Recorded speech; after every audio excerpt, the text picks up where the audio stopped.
Alright. 3, 2, 1. Alright, so we good? You're good. You're good. Count down whenever you want. Sick. Alright. Okay, start in 3, 2, 1, go. Good luck. Thanks. Alright, so welcome to Banjo-Tooie. Just gonna quickly start the game by failing this cutscene skip here. Alright, so Banjo-Tooie. There's a cutscene trigger right there to trigger Klungo, who is standing over here, and he'll come talk to me if I jump into the trigger, but luckily you can jump around the cutscene trigger in just such a way so that you don't trigger. So, hey Stig, yeah, no DCW. So, we have to fight Klungo 3 times in this run, and he gives us a potion each time that's different. I'm hoping for green or blue here first.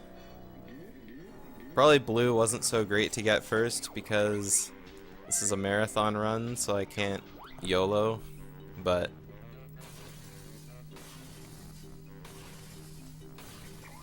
so yeah, not starting with a clean file. In this game, we start with a manipulated file to control what Jinjos we get.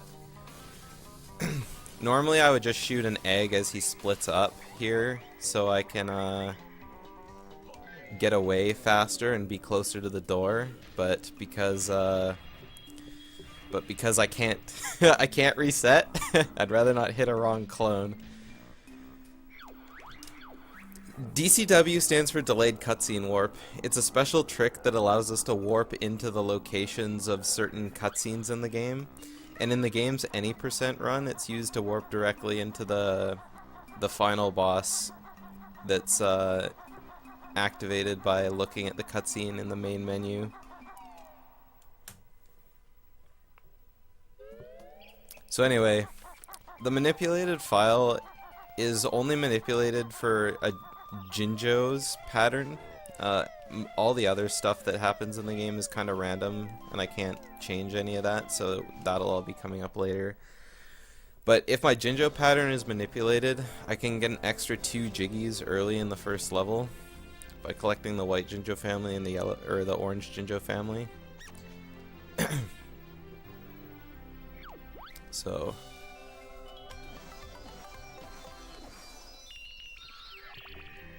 So first we get a Jiggy from King Jingling when he tells us to go to Bottles' place. 10 years to beat San Andreas, please.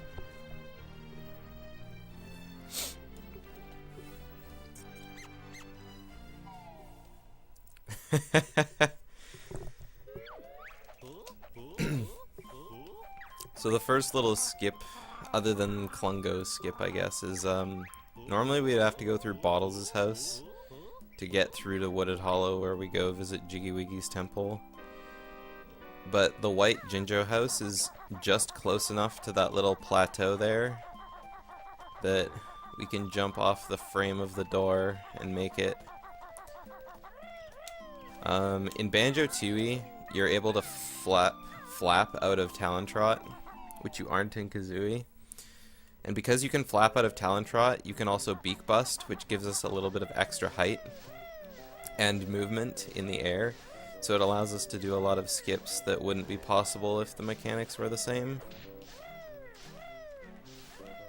That pet thingy was cool. Does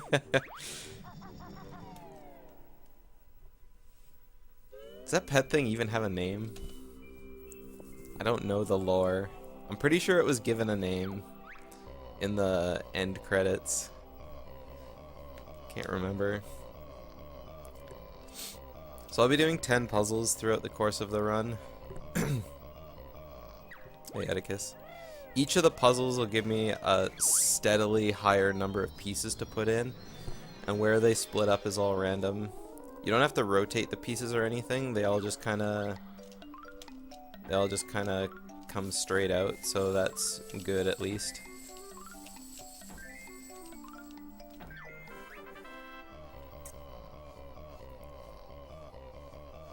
That is its name? Yeah, I don't know. Oh, it's Toots. Okay, there we go. Thank you, Valscorn. Yeah, whatever.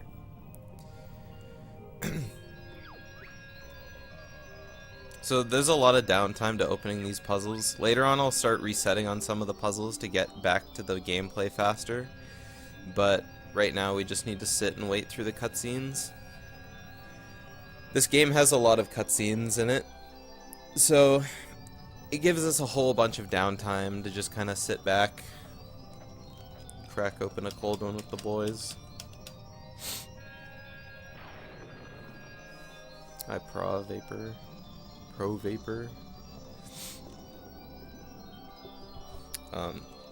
Canceling text in this game is done by pressing L, R, and B at the same time, so that allows us to skip over a ton of them. We'll be coming up to our first Jam Jars silo soon too, where we learn our moves. Is that V Demoli _ Every time you talk to Jam Jars in this game to learn a move, he has a chance of landing on like the top of his silo in a humorous bonking motion. And whenever he does that, I lose time, so I'm really hoping it doesn't happen this run, but I have to learn like 18 moves or something, so the chances of getting bonkless are pretty low, but we'll see what happens.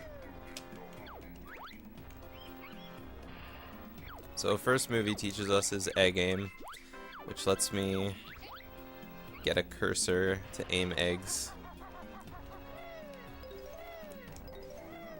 It's probably the most useful move. And then we go visit Mumbo, calling 4 bonks. Damn, dude.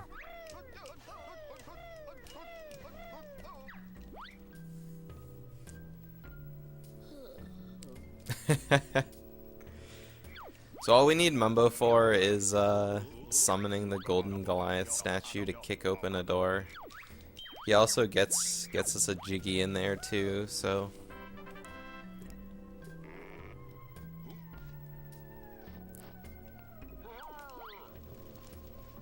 the beginning of the run doesn't have a lot of tricks in it. It's just kind of collecting stuff. The notes we collect are to learn moves, as you saw from when I learned egg aim, so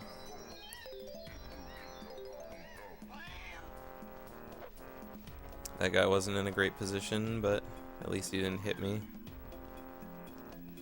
So if I time my jump off here real nice, I can get sign text when I land, and it'll cancel the damage I would normally take from falling so high.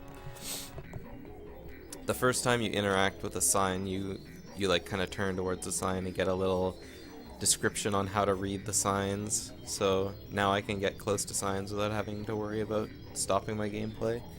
The only time it really matters before this is when you're in Jiggy Wiggy's temple after doing the puzzle. When you run out, if you get too close to the signs that are in there, you can trigger it. So let's go over here and break this boulder. There's a few different routes you can take in this category now that all are around the same time, so I'll probably get into that later when I do Witchy World.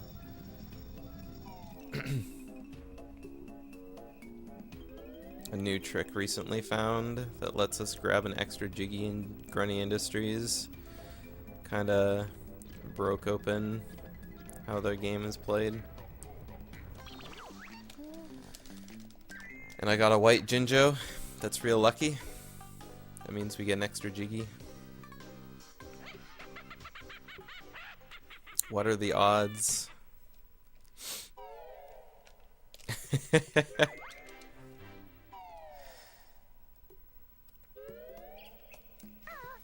Alright, so now that we've save and quit just to get back, otherwise we have to wait for the golden Goliath timer to go down, and then we also have to take Mumbo back to his skull, but if we save and quit, we're back to BK and all we have to do is run back to the level.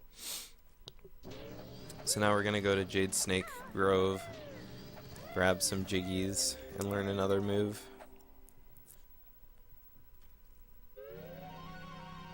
Making sure to grab this feather nest on the way in, because I need to do some flying afterwards. Yes, this is the N64 version. The N64 version is the fastest version.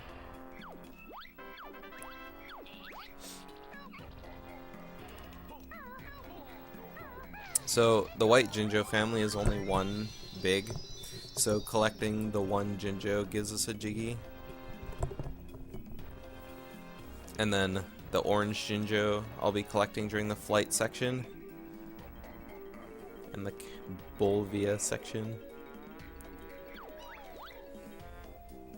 On the Xbox version, you can't skip text because they never mapped the L button to any buttons, because I guess they figured, oh, well, the L button does nothing, so they just never bothered. They never bothered mapping it on the 360 controller. And because you need L to skip text, it just makes you unable to skip any text.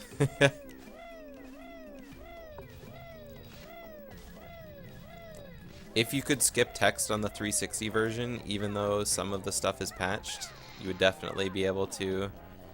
It would definitely be faster. So instead of tiptoeing over the brambles, we just jump to the Jiggy because it's close enough, and then jump off for a death warp. There's a water cycle that is over here, going up and down, and if I don't jump too far, I can get a Jinjo here without having to dive down for it. So that was pretty hot.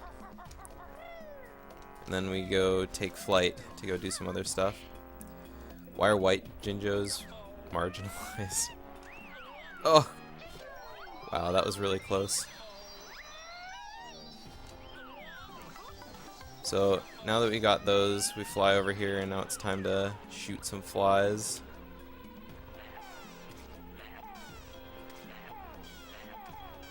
Wow, I'm actually surprised that egg hit. Those were very good flies. The position of the flies are all random, so they could have been anywhere. So I collected the one orange Jinjo. This is the other orange Jinjo, so that's going to give us a second Jiggy from the Jinjos really early. So I'll have to collect less actual Jiggies. Any percent no DCW collects all the Jinjos in the game because they're all really easy to collect with clockwork eggs. And they're all kind of on the route. There's a few that are out of the way, but none of them are really slow to skip. Skipping the black Jinjo family, which is 9 Jinjos big, only loses like a minute and a half, or saves a minute and a half. And there isn't any Jiggy in the route that could be put in that is less time than that. So now it's time to do Target Zen's Temple. Instead of running straight forward, you can strafe left and right. And strafing is faster than just running in a direct line. But you kind of need to know where you're going, because when you're strafing, you kind of have a side view of everything. So knowing the layout of the temple is really handy. Cool. Alright, well, I almost fell off the bridge, which would have been really terrible. That Moggy was in probably the worst spot he could have been in. The positions of the cats in the maze are all random, so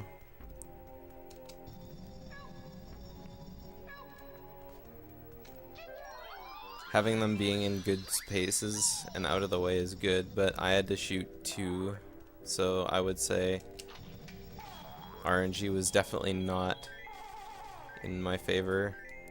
Here we get a gold egg nest, which you only see like a couple times in the game.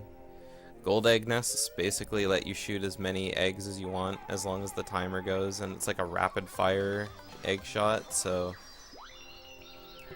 it's really handy for the boss coming up that we have to do. King, or Target Zan. The god of ancient Mayan god of target shooting.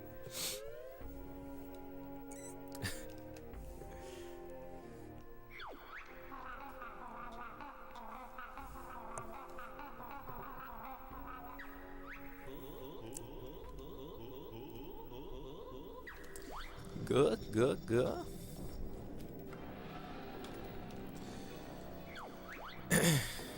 Despotic, dizzy totem god. Rip.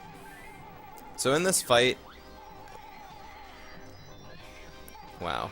In this fight, we have to shoot some targets. And then... Oh my goodness.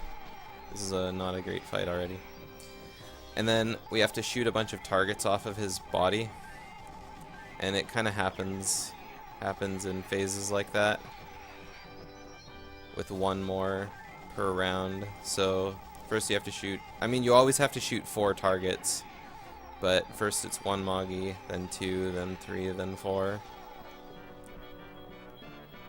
And that was a pretty terrible fight, but it wasn't too bad.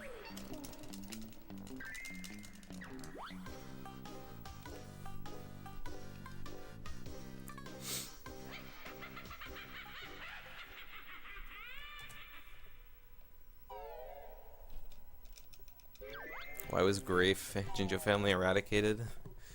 Mingella and Blobelda don't have any hearts, so they just ran over the house. Look at its ruins. The ruins of the Grey Jinjo family. Press F to pay respects. So now we're done in Mayhem Temple for a little bit. We have to go back there for some more Jiggies later, but right now we're done. So with 9 Jiggies, we're able to open the next 2 puzzles, because we only need 8.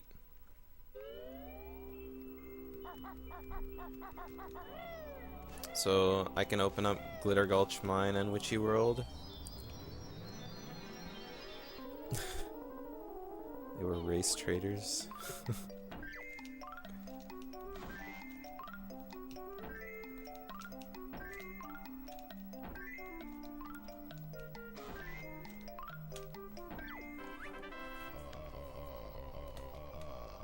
So now we got some more cutscenes to sit through before some action-packed Glitter Gulch.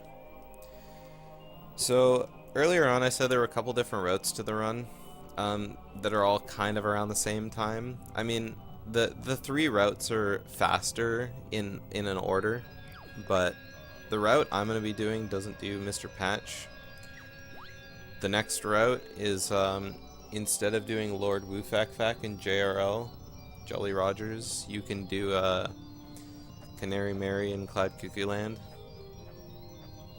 And then the last route skips Chomposaurus and Pterodactyland, which means you have to do both Woofakfak and Patch. And that route is technically faster, but having to do an RNG boss and a high input boss, just makes more sense to skip one of them. If it's not that much time that you're losing anyway. So this puzzle can be a real pain because your hand moves at the speed of light sometimes, and other times it lags down with the puzzle. So keeping your hand steady while picking up the puzzle pieces can sometimes be a challenge.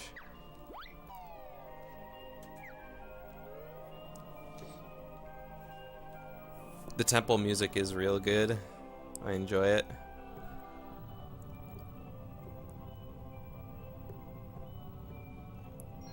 I like a lot of the music in this game.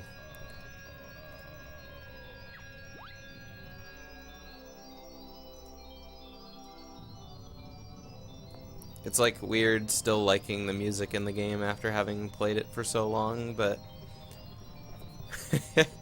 I don't know. It's one of my favorite game soundtracks. Old Rare games had real good music.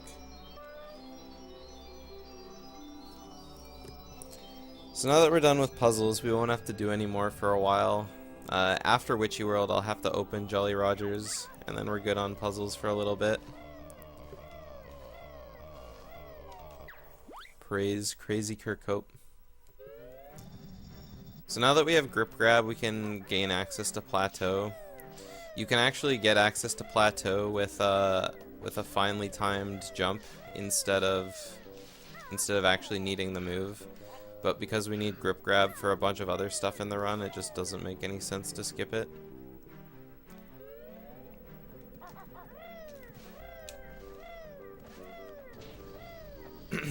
now we come over here and we learn the second egg move of the game. In Isle of Hags, you learn different varieties of egg moves. You have your normal eggs that you start the game with, but then you also get fire eggs, grenade eggs, ice eggs, and clockwork kazooie eggs. And clockwork kazooie eggs are when the run starts getting real exciting, because you can start collecting items with them. I'm sure collecting items as clockwork kazooie eggs was completely unintentional, but all notes, Jinjos, Jiggies, any item that you can pick up as Banjo-Kazooie, almost, you can pick up as clockwork kazooie. Bill Drill. Normally when I do runs, I tend to bonk on either fire eggs or Bill Drill more than any other silo. It's a coincidence, but it's just how it do. This is a lot better than Kazooie. I like it a lot better. It's a lot easier than Kazooie because the movement isn't as strict. But I like this game has a lot of tricks later on, and I really enjoy doing the tricks rather than just straight movement. This game does have a lot more downtime than Kazooie though. Like every time you pick up a Jiggy in Kazooie, you have the Jiggy dance and stuff like that, but in this game it has lots of cutscenes. It's definitely not as exciting, but oh, I don't know, I like it.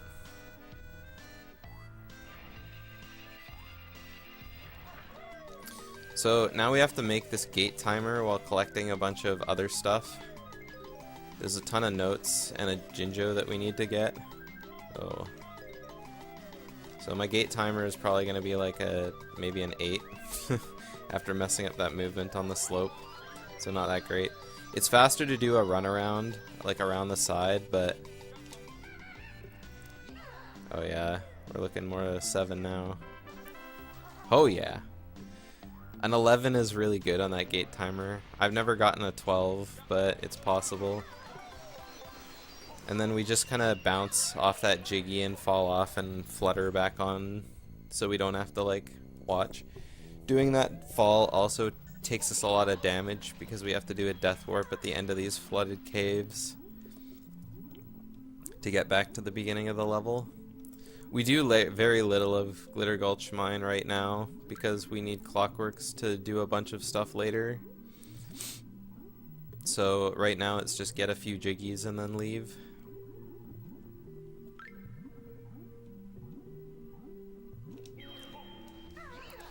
So from here we take a damage off the Yeehaw and then take a second damage for death, and this will spawn us back at the rope where we entered the level. So just kinda leave the level. Now it's time for Witchy World. Witchy World used to have a longer route when Mr. Patch was routed in, but because this run doesn't do him, Witchy World is very simple. There's a lot of back and forth movement in the level just because of how the Jam Jar silos are spaced out, but it's just how it goes. So collect some notes and then we come over here for the grenade eggs. Grenade eggs will be... aside from Clockworks, maybe the most used eggs in the game, just because they deal a lot of damage and you can also use them to blow open stuff.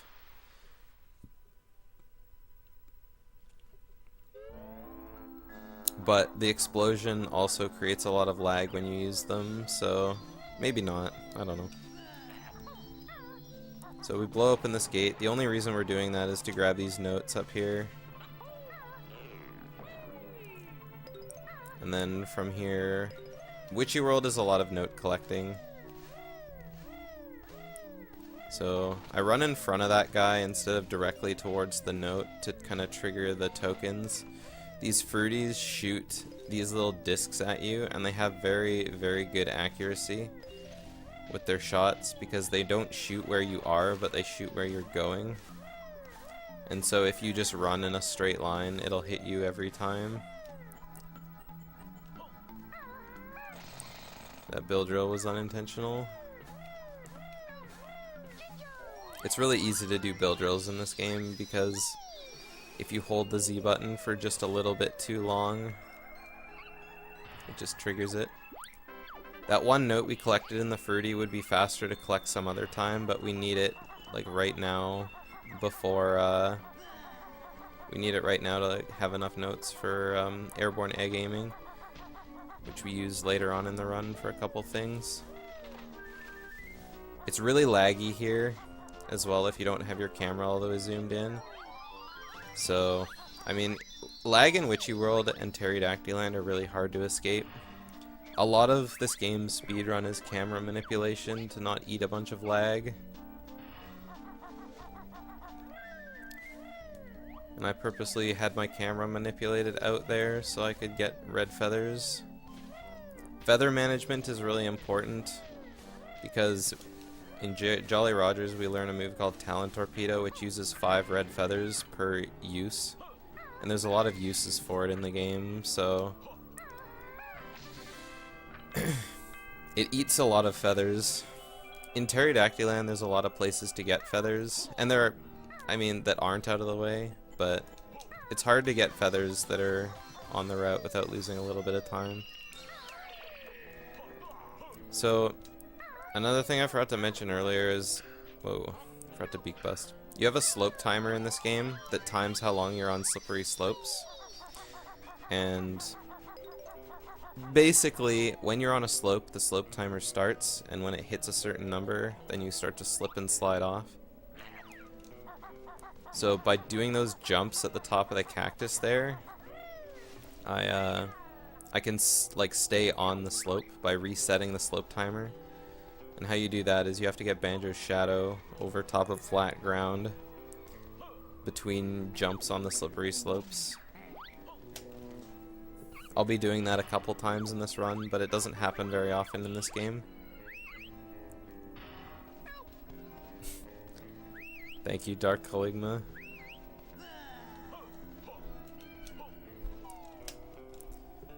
A Banjo-Tooie sucks to you too.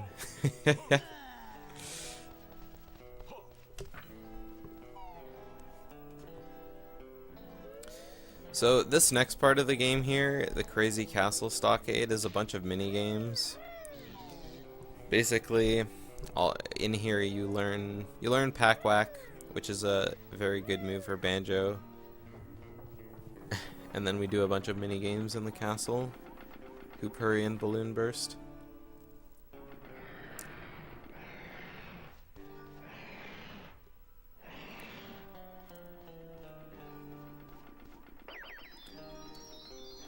Pack Whack is a move that lets Banjo swing his backpack around to attack, but it also unintentionally gives Banjo a double jump because you can jump out of Pack Whack when you're in the air.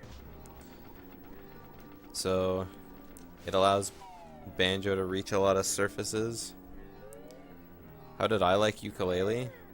I thought Ukulele was like everything that I thought it was going to be.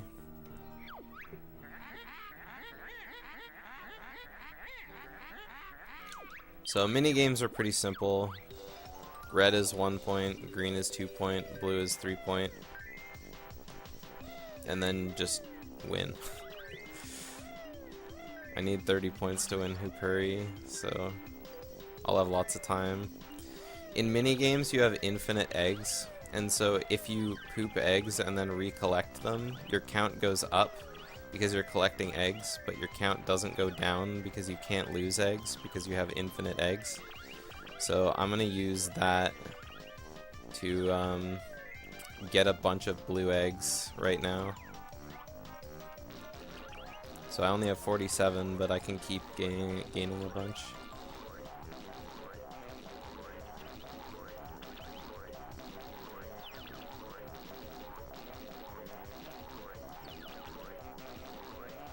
Yeah, that PB was very recent.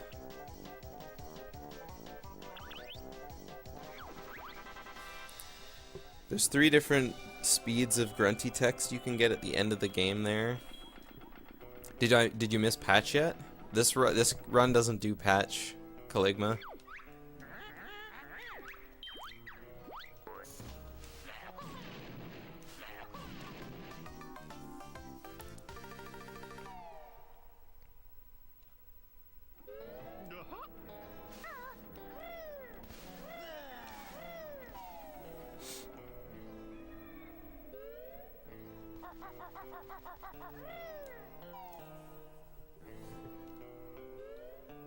This run skips patch because I would rather skip patch than skip Chomposaurus or Woo Fack Fack.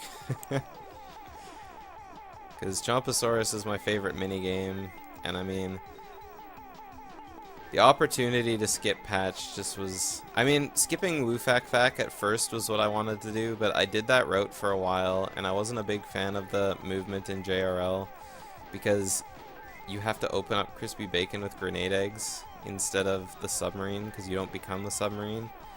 And I was finding it too hard to be consistent at doing it quickly, so I switched categories, or switched routes, I mean.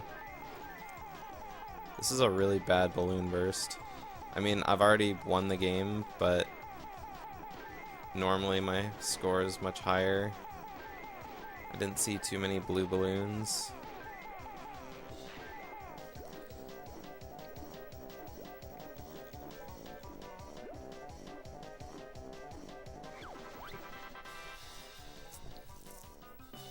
Well, any percent no DCW never fought Weldar.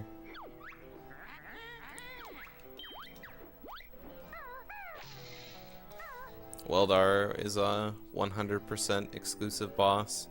But I mean, 100% doesn't even fight Weldar anymore, so...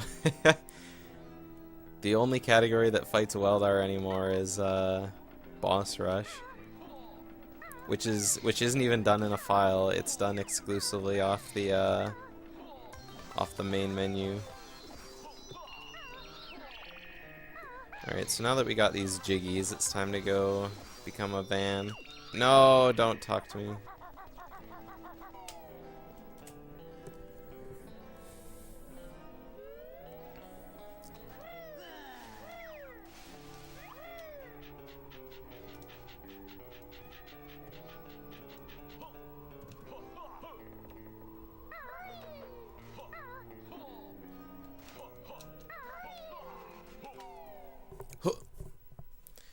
So one will transform us in this game.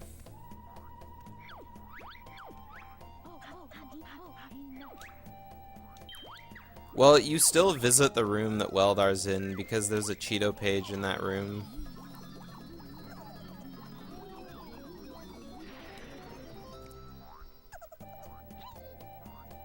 And you need that Cheeto page for Hundo.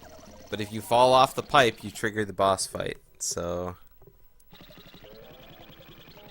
now with the van, we're just doing a couple movement things. I need to grab a Treble Clef, and I need to open up the Inferno, and a Jinjo. So the van doesn't do a lot in this game, but it does some things, like it honks. I'm not gonna bother honking the horn, because that's just not fun for anyone.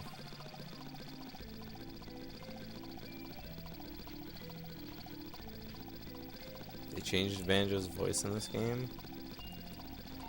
I didn't know that.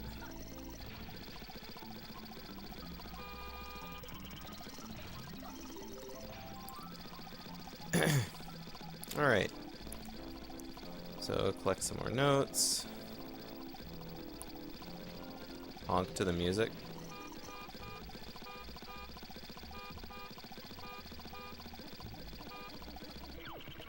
Sorta, but not really. Groggy, riding his train, laughing, killing the run, looking at his train. A bee. If we jump to the right, we can get the door cycle and make it in. Did I take my username from part of this run? No, this username came from back when I used to play Ragnarok Online, like 10 years ago. I started naming my characters after inanimate objects. And this is the only one that stuck around after I stopped playing the game.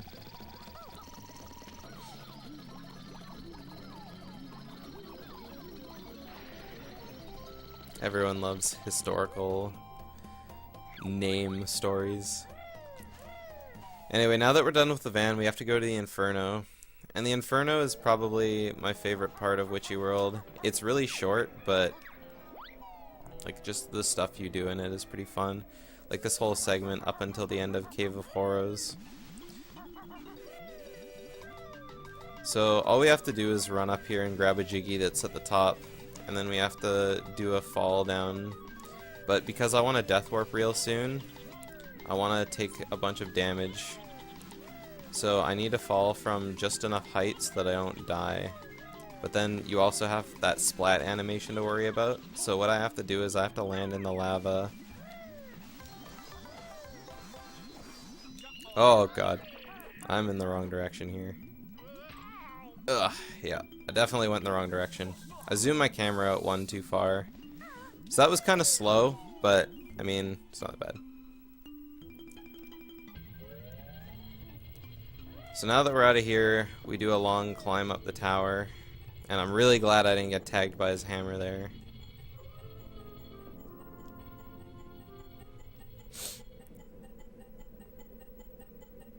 And then we have to do this little tightrope walk over the dive of death. Land in the pool, pick up some notes. And then we go and run to Cave of Horrors. So I have to do this real nasty teeth jump right here over this bridge. So hopefully I don't die, because that would be terrible. Hey, look at that. And then we free the Jinjo. In Cave of Horrors, we also have a lost dinosaur and Gobi the camel from Banjo-Kazooie, but I mean, who wants to free Gobi? Not me, that's for sure.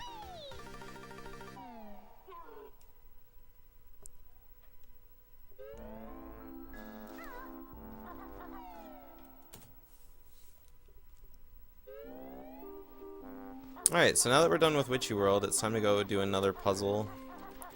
The puzzles are all like really in a row at the beginning of the run, because we just kind of enter a level and then leave. The only level we've completed so far is Witchy World, because we have to go back to Mayhem Temple and Glitter Gulch Mine later on in the run to pick up a bunch of extra stuff. How much shorter is any percent?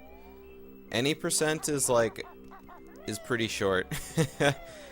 Like, I think any percent is like 43 minutes. Just under 44 minutes. With the delayed cutscene warp. And most of that is cutscenes. So it's not a terribly exciting run, but it's definitely shorter.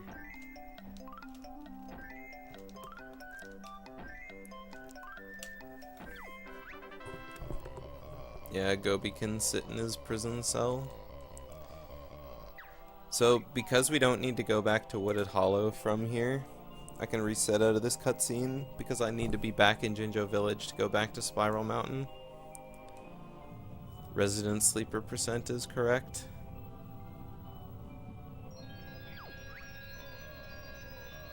When the screen goes completely white, I can reset about 3 seconds after.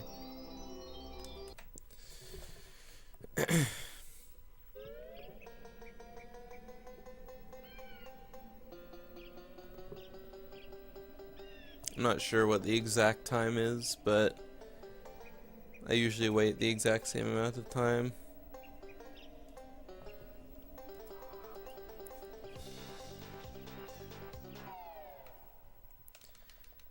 Alright, so we have to do a lot of swimming in general places in this game, so we need to go free Royston. Royston is Banjo and Kazooie's pet fish that shows up in Banjo-Kazooie a couple times. They also try and fry him on the barbecue at the end of the game, but somehow he lives and survives underneath a boulder for 2 years. So we're gonna free him because he gives us something that we need. And then I have to just kind of not trigger the Klungo cutscene, skip again. So it's easier to not do it the second time because now we have grip grab. Oh my god, that camera angle. I've never had the camera point in this direction. But because I see the waterfall right there, it's so laggy. The text goes by so much slower than if it was facing the other direction. Oh, that was painful. Alright, so now that we've got Royston saved, basically it gives us a double air meter, so we can swim for twice as long underwater. And it also gives us a faster swim, so we can swim twice as fast underwater. Or maybe even more than twice as fast, I don't even know what the speed is. Either way, it's significant. So now we can go to Jolly Rogers, which is a mostly swimming level. But first we need a Jinjo under here.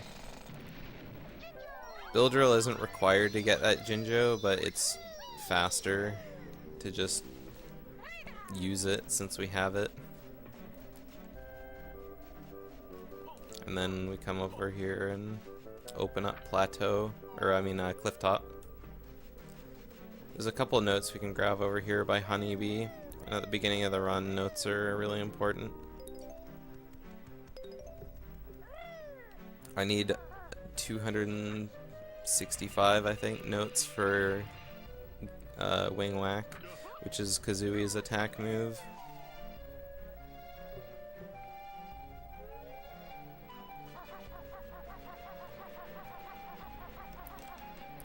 Well, Dark Caligma, Jolly Rogers has a way to get infinite oxygen. If you use the Mumbo Pad on the water, or if you use the Mumbo Pad in Jolly Rogers, Mumbo oxygenates the water so you can swim in it without drowning. But using Mumbo is slow, so we just swim. So since we're over here, need to come down here and hit the switch, which opens up a little bridge to take us to Hailfire Peaks when that part of the run comes.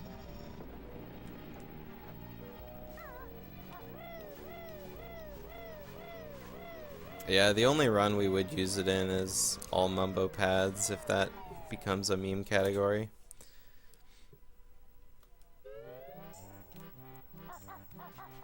So first things first, I need to blow open this little rock and split up, because we need to learn Solo Kazooie's attack move. Wing Whack is incredibly handy in this run, because I mean having an attack as a solo character is necessary. We need that note as well to learn the move, because we're one note nest short at this point. Wing Whack also lets us travel further in the air, so we don't have to rely on just Kazooie flapping with her wings, which is very nice. Solo Kazooie is incredibly fast in this game. Hello? Couldn't find the shock spring pad. I've never had to jump around that many times to find it. And then I use a little setup there to land on the waiver when I death warp, because swag. So now that we're done all that, now it's time to finish up the rest of the stuff in town. In Jollies, there's another move we can learn from Jam Jars to shoot eggs underwater. But first we have to destroy his property instead of paying two doubloons to get a room for the night.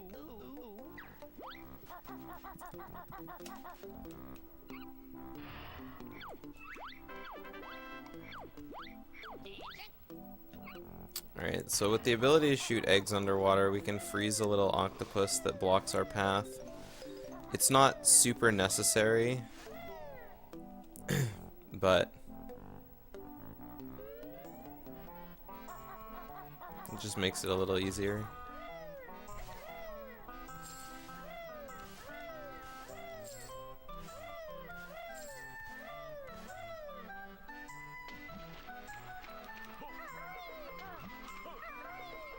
We also need sub-aqua eggs to enter Woo Fac Facs. Oh, I almost missed the Jinjo. to enter Woofakfak's locker. Even if we're already transformed into the submarine, you still need the move to enter. It's just like when you go to fight Mr. Patch, you require airborne eggs. Even though you don't have to shoot the eggs in the air, it just makes it infinitely easier. So freeze the octopus, swim through his little arms, and then to Atlantis. So this is where RNG is a thing. That fish can spawn a Jiggy, and I'm really glad that he didn't. I need to look at the code to open the Temple of Fishes as well. And I got a good code as well, so right now it's looking favorable. There's still a couple more things I need to check for. There's a Jinjo box that I have to go to later, which could be in a bad position because it can spawn in one of 4 locations. Then the locker where Lord Woofakfak comes out of is also random. You can lose a lot of time in Jolly Rogers just to luck, just like you can most of the levels in this game. I'll be pointing out other little bits of RNG as they come up. The next most notable one being my prison compound jail code. You learn it from talking to a Stony in the area, but there's only 3 codes, so if you just try them all out, you'll eventually get one that works. So Jiggy and the fish. Oh, I can't look in an instruction manual because it's random. There's 3 different codes I could have got to open up the door, and I don't know what the code is until I see it. The code changes every time you're in JRL as well. So the next time I enter JRL, it could be a different code, but you only have to open the door once. So now that we're the submarine, it's time to go do the rest of the level. You're not required to do Woofakfak as the submarine, but it makes it a lot easier. And you also need the submarine to do the sea bottom shooting game. So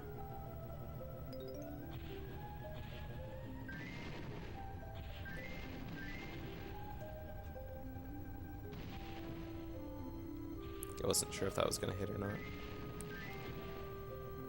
That was a really slow code entry, but the submarine can breathe underwater because it's a submarine. Using our sonar, we can freeze the octopus, so we don't have to worry about his tentacles. I don't know how that works, but it's just how it works. You're right, coward. This is the worst Jinjo box I could have gotten from the 4 patterns. So it doesn't lose the most time, but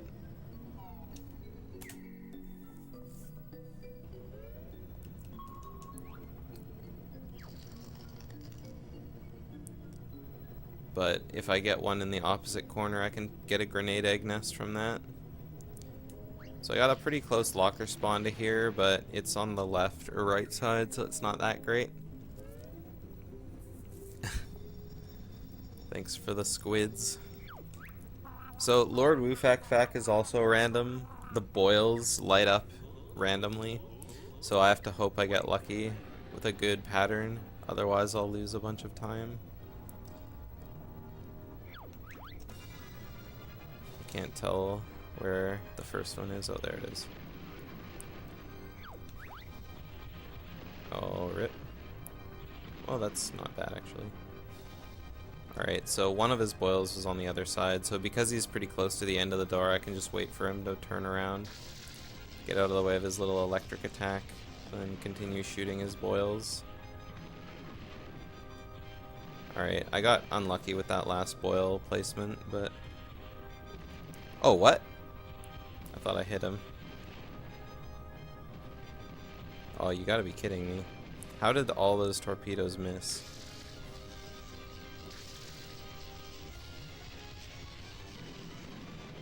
Alright. So this Woofakfak isn't great. Yeah, there's blood in a game rated E. Alright, I hit the eyes from the back, so that's okay. Swoofak definitely could have gone worse, but I mean, it could have gone a lot better too.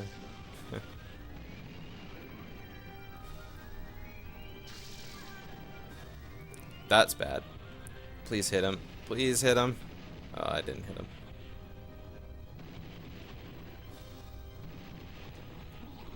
The hitbox for his eyes are kind of like in a really weird spot directly between his eyes. So because he bobs up and down, sometimes it's harder to hit him. I was quite a ways away from him, so I didn't have like a great shot, but it is what it is.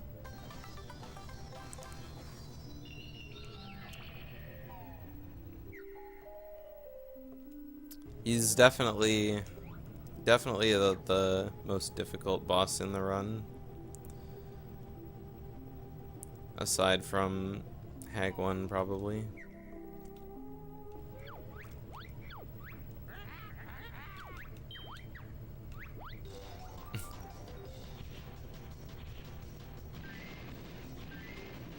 Why is he blinking? Well, you know, I'm sure his specific type of chaotic anglerfish has developed a way to grow eyelids. It's evolution, dude.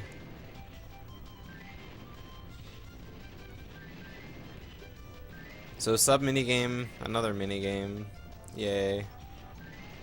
This one isn't that fun for me. My favorite one is Chomposaurus in Pterodactyland, but that's just me. It's probably the easiest minigame in the game, but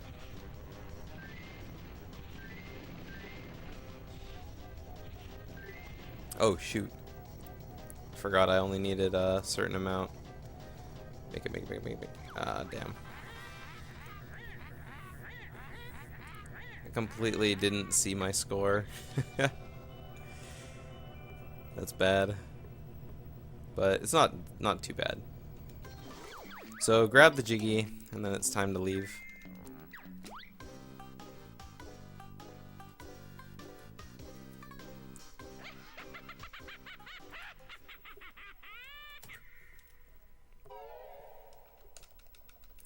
So now that that's done, we need to go back to Spiral Mountain one more time for a Jinjo.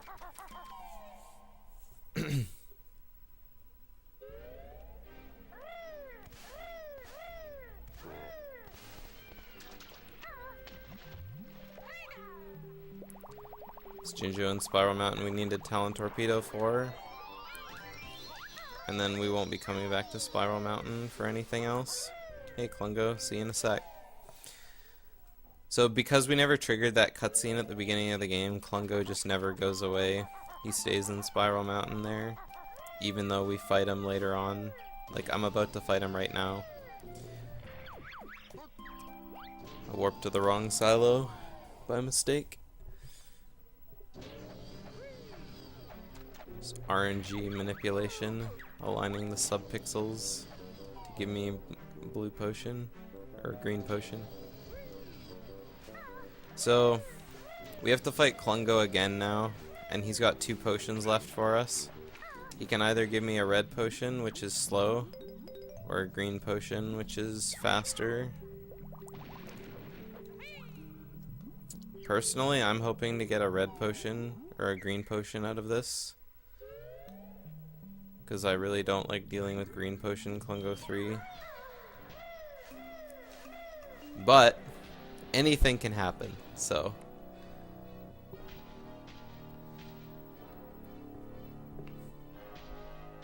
Klungo would be safer if he stayed in Spiral Mountain, yeah. But he's got that dedication to serve his mistress, so. Alright, well he gave me red potion, so that's not great, but it's alright. So I'm gonna go ahead and just shoot these potions.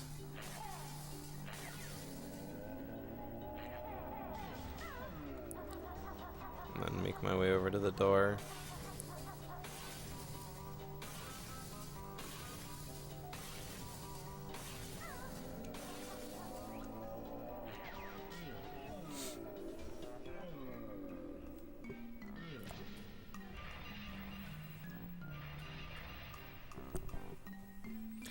So now that Klungo's been defeated, we get to go to Wasteland, which is where I get to learn Clockwork Kazooie eggs finally.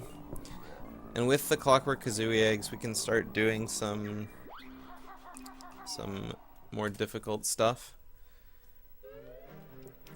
There's a golden relic that we need to go retrieve in Mayhem Temple, but instead of opening the door to the temple normally, we're gonna do something called a Clockwork Warp, which is where I blow myself up with a clockwork to regain control of Banjo and Kazooie as a clockwork egg is going through a loading zone. And what this does is, because it gives us control, the game thinks we're in control during the loading zone transition. So it allows Banjo-Kazooie to go through warp zones, or loading zones, that they couldn't normally reach.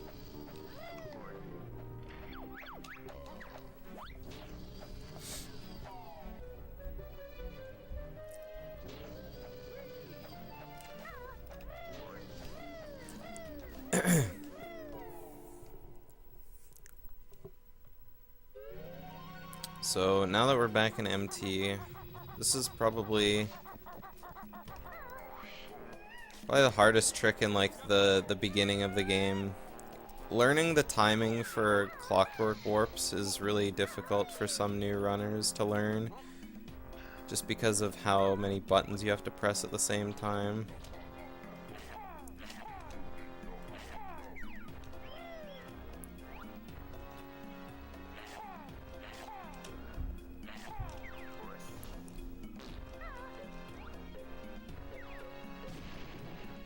Whether or not the egg bonks back at you or goes through the door is kind of random too. I got one egg go through, so second try wasn't bad at all. The setup was a little slow because I had to jump into position because I was a little too far to the left, but that's okay. Now instead of tiptoeing over these... damn it. I didn't jump. Instead of when you touch the brambles, you wake the dude. So instead of tiptoeing over the brambles, we can jump over them and do a damage boost on top of the flame. Like that. Oh, what?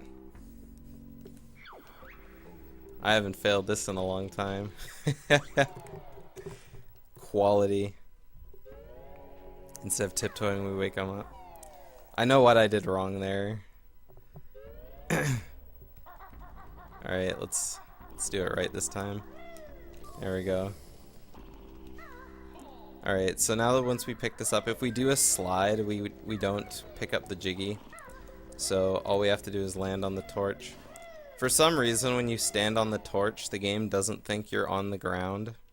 So you don't hold the relic above your head. Otherwise you would in that room, and you would have to go around the long way. Taking damage there doesn't lose or gain any time. I just didn't jump far enough because I wanted to be close to the bottom of the slope so the bloat Zen wouldn't run very far. I just have less health than I would.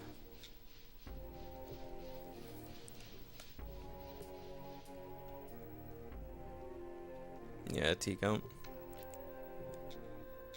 There's been a lot of quality mistakes.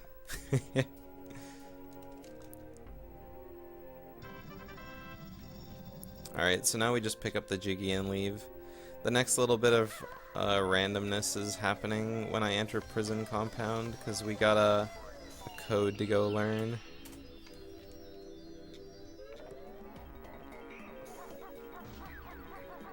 So I'm turning my camera away from where I'm going because there's an egg nest at the bottom that I want to be on clockwork eggs when I run by it.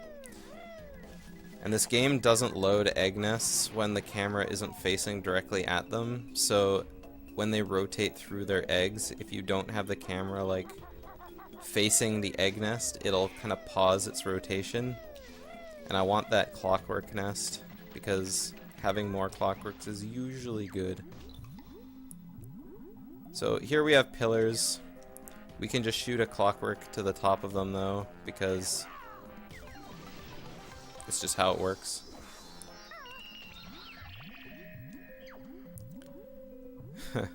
Dance skip on all these jiggies.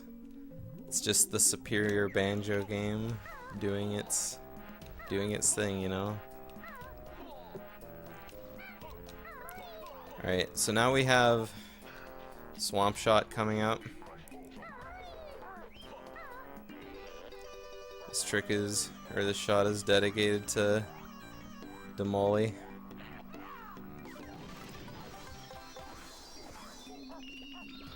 Alright, so now we got a code to put in. So there's 3 different codes. Star, sun, star, moon, moon. Moon, star, sun, star, star. And I got the 3rd try code, so worst luck. Sun, moon, star, moon, sun. Yeah, the swamp shot isn't that hard. You just kind of put the jiggy on the bottom of the screen and shoot from the top. So the difference between first try code and 3rd try code is about 14 seconds. So you generally don't want you generally don't want to lose that time, but I mean, there isn't much you can do to prevent that. It's all whether or not the game wants you to save that time. So this takes us back to Glitter Gulch Mine, where we're going to finish up the rest of the level. There's a note nest down here that we can get. I'm really glad I didn't die from that. And then time to free Canary Mary. If you do the route that skips Woo Fack Fack, the old route through Witchy World before the jiggy that we found that skips all this stuff was found is the same, but you also have to free Canary Mary. And in this speedrun, you only do race her once, but you have to race her 3 times if you do the other route. Race her twice in this level, and then you have to race her once in Cloud Cuckoo Land as well. But we don't race Canary Mary in this category, or this route, so... Well, we only race her once, so...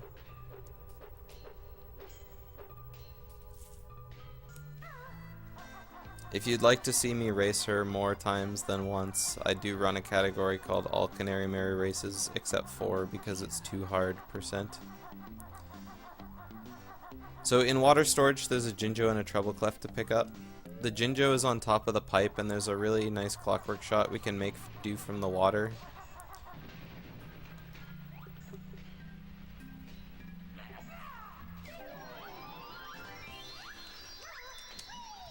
And then in a run I just did the other day, I actually didn't pick up that treble clef because I thought I grabbed it with Banjo's like feet, but turns out I didn't grab it at all. So I'm really glad that I picked it up today, because having to rewrite a couple notes on the fly wasn't very fun.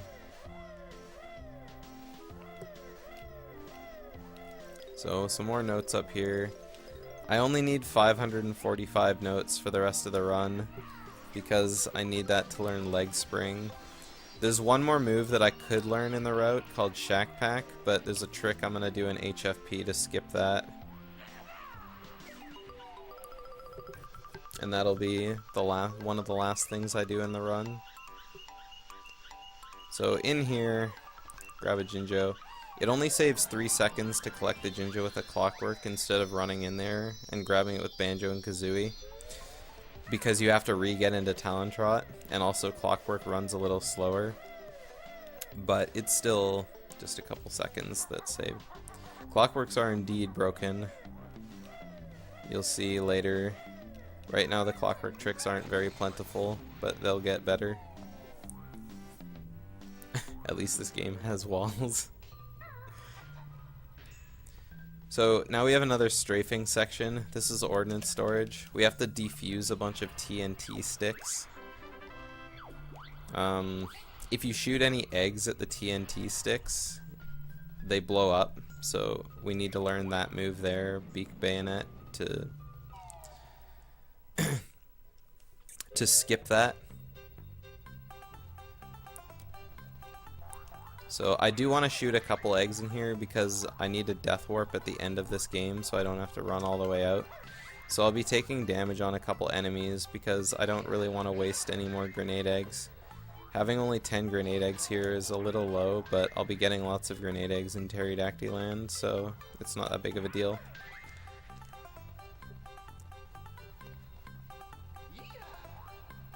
So I guess having this amount is kind of good. Like, well, not good, but I mean, it doesn't matter. So, nuggies. Oh, baby. It's too bad I probably can't do any more try to eat 100 chicken nugget streams. Or else I'll get booted off Twitch by their TOS violation. There isn't too much to say about this other than just kind of do the route. Shoot the TNT sticks. Well, not shoot the TNT sticks, but, you know, hit the TNT sticks. This was a pretty decent ordnance storage. I would have liked a 138, but 137 is my average, so... Is this the NLE equivalent? Yes, it is. This is the any % restricted completion run.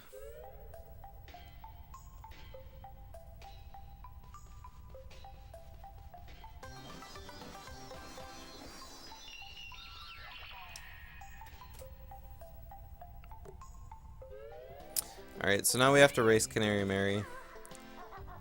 Button mashing. But for this one, you don't have to mash very hard.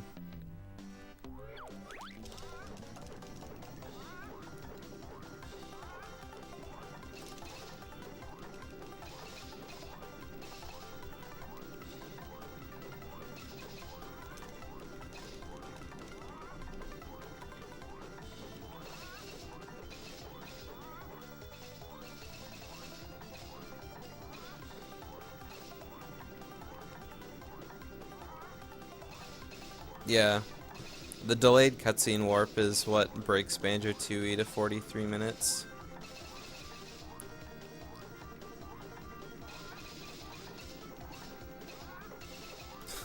Gah-huh? Bree bree.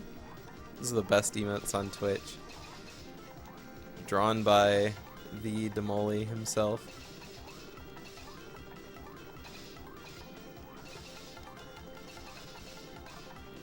So I kind of want to slow down here because having Canary Mary flying all the way over there is really laggy when the camera zooms up, so I kind of want her closer to here.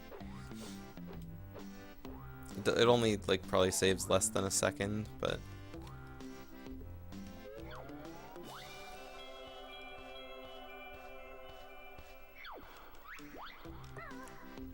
like I said, a lot of the game is camera manipulation.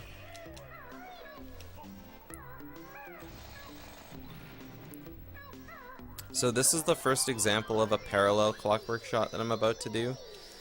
Doors in this game aren't fully sealed to walls. So any doors that can open or like are close to edges can have a clockwork shot like parallel to the angle. There's a lot of seams in the game that are done this way as well. And so I'm going to be shooting a clockwork through the bars of the door on the edge here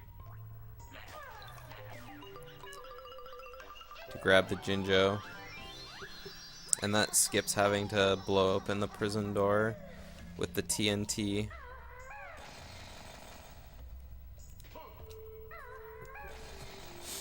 I always miss that boulder, so that's nothing new.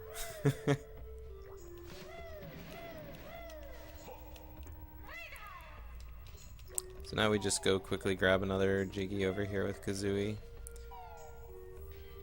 In Power Hut Basement, you're supposed to power up the Power Hut or hit a switch to upstairs to make all the lights turn on. But with Wing Whack, you can just kind of jump across the gap instead of having to take the path. And then if you spam your eggs, the sound overload kind of cancels out the death animation sound, because normally when you fall into a pit you hear the dun dun dun dun dun dun dun dun dun, etc. as you like void out. But if there's no way to play the music, it just automatically voids you out. And I'm gonna do that after this jiggy too. This jiggy up here requires a... I think that might be too high. Nope, it's good. So spam the eggs, run off, and there we go.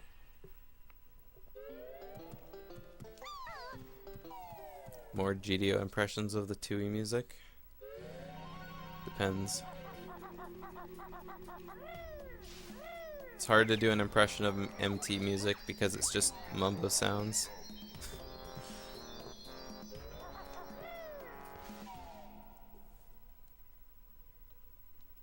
I might do Cloud Cuckoo Land when we're there. I would need the music playing. So, we now have enough jiggies to open up the next 2 worlds, so we can open up Pterodactyl Land and Grunny Industries. I won't be doing any puzzles for almost an hour after this. Probably like 40 minutes, I guess. So, enjoy these puzzles while they last.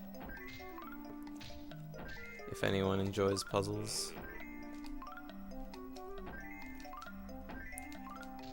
When I'm doing puzzles, I mean, you see a couple spaces where the puzzle, like where the pieces go to start the puzzle.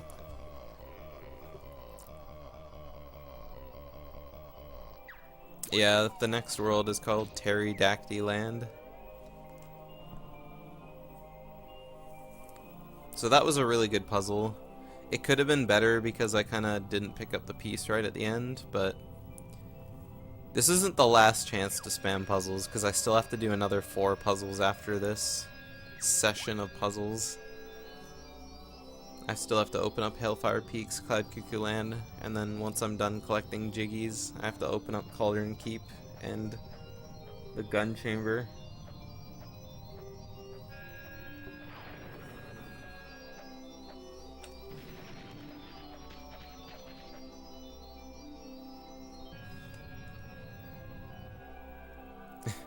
Four more puzzles isn't something to look forward to, but it's whatever.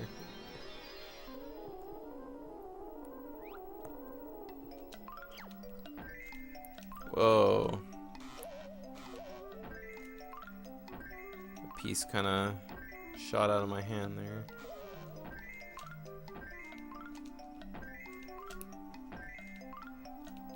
Oops, didn't mean to put that there. I didn't mean to pick up that piece. I meant to pick up this one. It's always bad when you pick up a piece that you didn't mean to pick up. Because then all of a sudden, like, you're immediately going to put the piece where you think it goes, but then it doesn't fit there, obviously.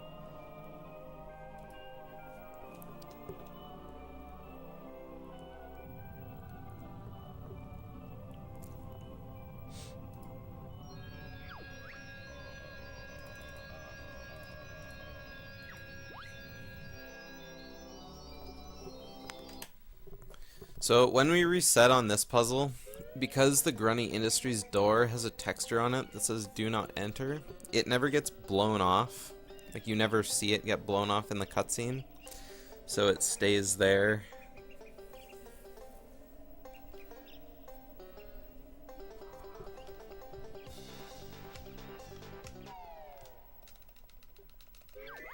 Alright, now it's time for Pterodactyl Land. Pterodactyl Land is a pretty fun level.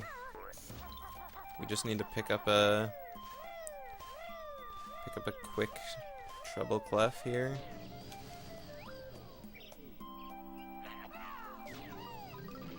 With our last remaining egg.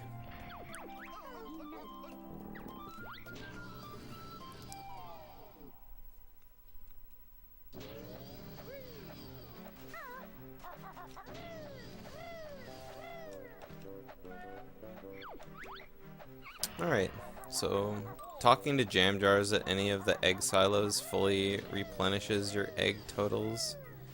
I don't think I've picked up any gold feathers yet this run, so I'm gonna have to worry about that in this level. I need at least 7 gold, I think 6 can do it. 6 gold feathers in the run to do everything I need, so that's only 3 nests. So you don't really need gold feathers, but they're nice to have. So here I'm gonna collect a Jinjo and use jam jars to give me control of BK real fast. So instead of having to wait for the clockwork to blow up to regain control of Banjo and Kazooie, I can just talk to jam jars and he'll give me control right away. And now it's time to start hitting rock nuts. The rock nut tribe is bad. Shoutouts to all the pair.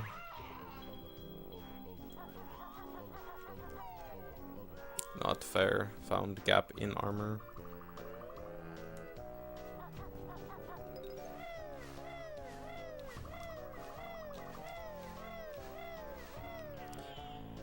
Pterodactyland is another one of those levels where there's a lot of lag involved, so I'll be trying to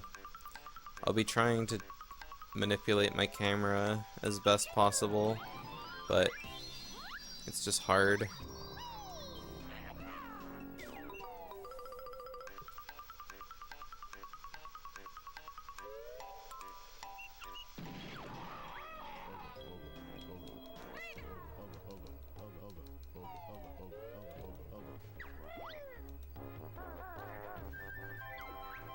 Alright, so that's almost all the gold feathers we have.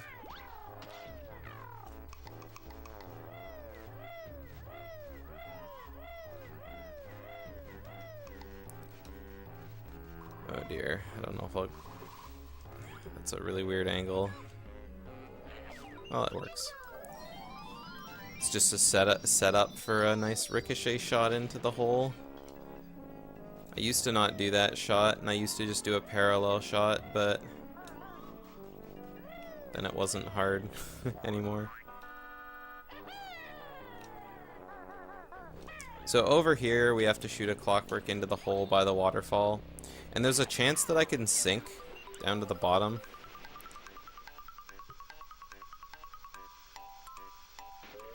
Okay, I didn't. Nobody really knows what causes it, but it can happen sometimes. It hasn't happened to me in a very long time, so it's definitely not as common, but I mean, it can happen. Hey, Jeep. Go GDQ.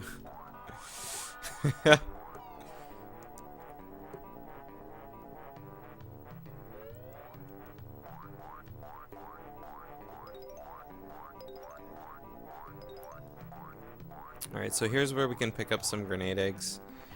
Luckily, when you're here, they're always on grenades, so it's nice and easy to just pick up a full 20. And then shoot a clockwork off to hit this rock nut on the bridge. What does shape of the pear mean? I have no idea. I don't know why they say it. I'm sure it's some old saying. Alright, well, I was standing a little bit too close to the ledge. So that's all the rock nuts, so that Jiggy will be sitting down there waiting for me when I go get it in a sec.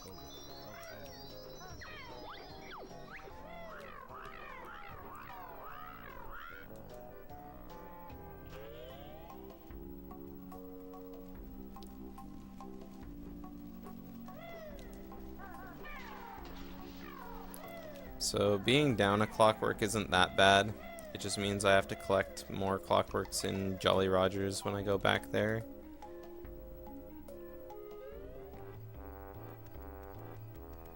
So we come over here as Solo Kazooie because she runs really fast just to hit the warp pad, and then we'll go back there later.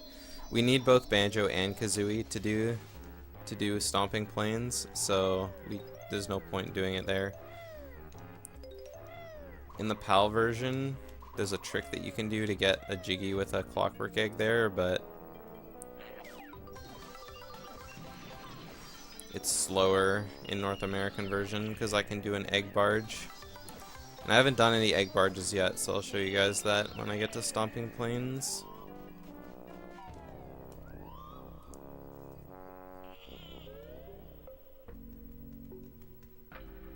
Thanks, T-Gump.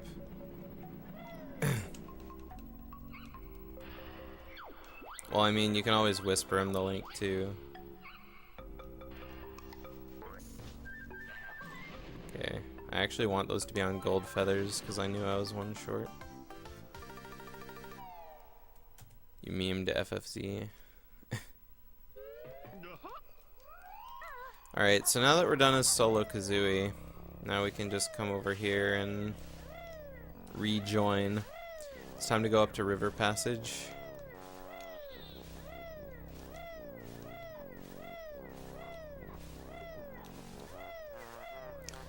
In River Passage, we learn a move that's only used for one thing in the game. Taxi Pack allows me to gain entry into Toxic Waste in Grunny Industries. There's also 20 notes in here, so that's handy as well.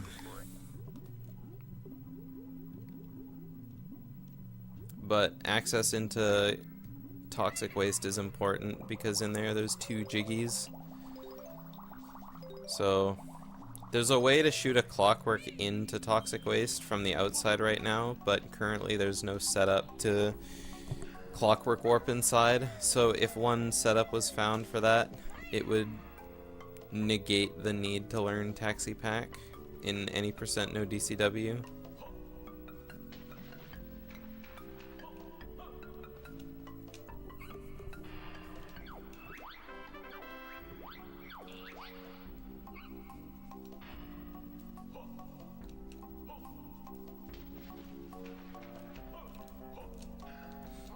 So we get back up here using Banjo's insane double jump ability, and now it's time to go to Stomping Plains.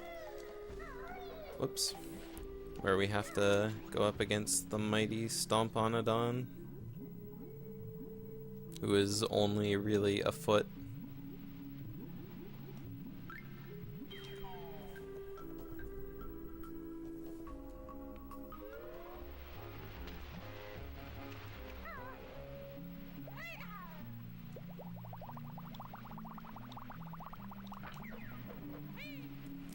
What's the most bonks I've ever gotten in a run? I don't know, like probably 12 or more. Usually when I do runs, it's like not uncommon to get like 3 or 4 bonks in a run. But then of course some runs can get 1, 2, 3. I mean, you can get lots or you can get few. It just depends on what the game decides to do to you. Getting lots of bonks isn't like super annoying, but what really sucks is getting lots of bonks in a row.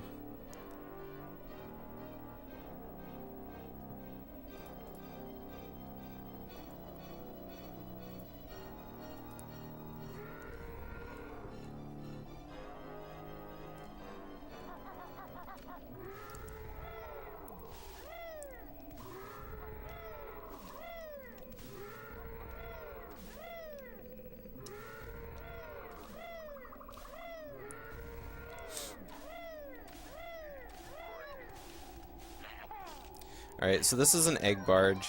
If I do a beak barge at the height of Kazooie's neck shooting an egg, it extends Kazooie's hitbox to where like her head is when she shoots the egg, which lets me grab things from behind walls if they're close enough.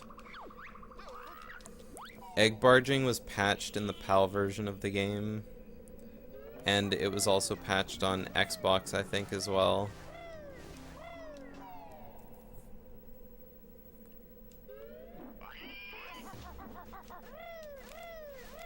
So now we have Terry. Terry, I have a 2 cycle I can get on him if I shoot my grenades right. So I'm hoping I do that because it's kind of inconsistent for me, but we'll see how it goes. Oh, what? No. Okay, so that's a 10 health after the first 10 health after the first like cycle of egg shots is a guaranteed 2 cycle, as long as I don't just do nothing.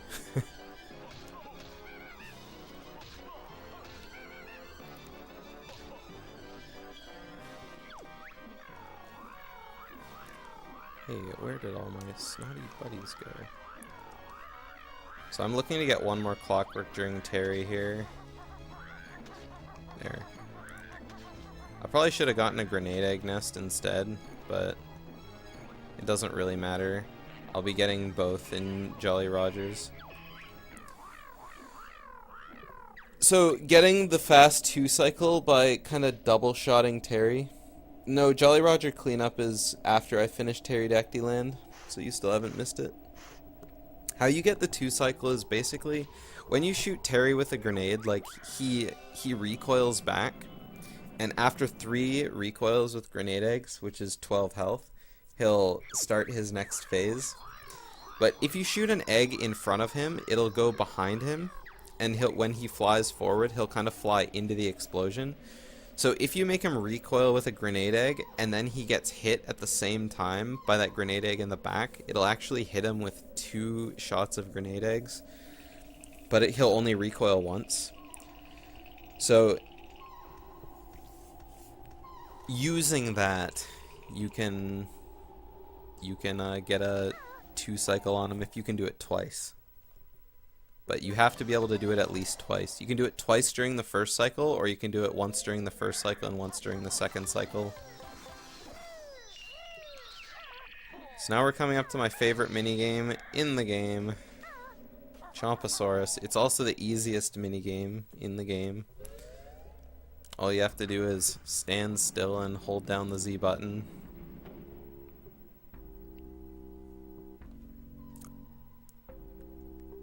It's really risky to do that because you can chance losing the game if you don't get lucky enough, but I think we're feeling pretty lucky today.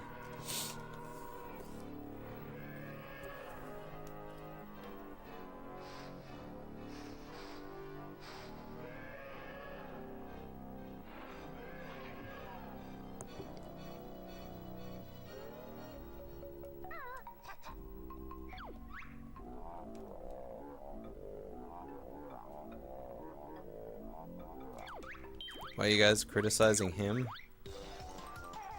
Terry is male.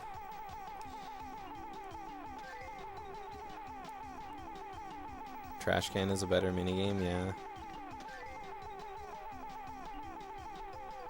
I'm getting really unlucky with these germs. I need 75 points to win this minigame.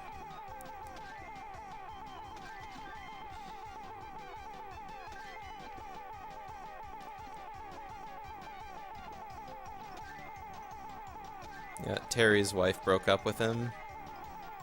King Jingling will tell, or Woofak will tell you that, I think. Alright, I think the chances of winning this right now are pretty low, so to play it safe, I'm gonna start moving around.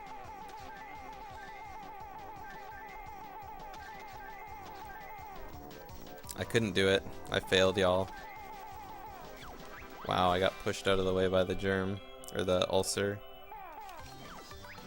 How terrible.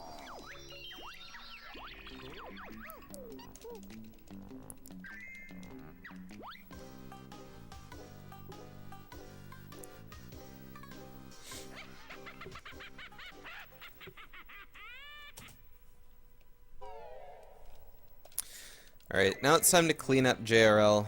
Now that we have Clockworks, we can go back there and finish up a couple things that we couldn't before.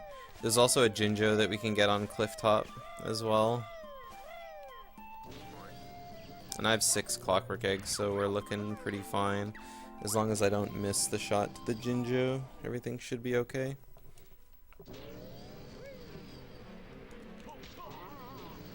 That guy is gonna chase me if I don't kill him, so...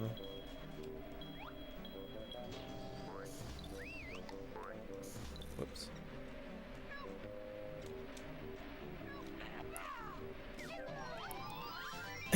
So normally you need clock clamber boots to climb up and grab it, but it's a easy clockwork shot up there as well. So the main thing we're doing here is crispy bacon and Jolly's partner. We need to save Mary Maggie, but first we need to go free Tip Tup's child from his egg.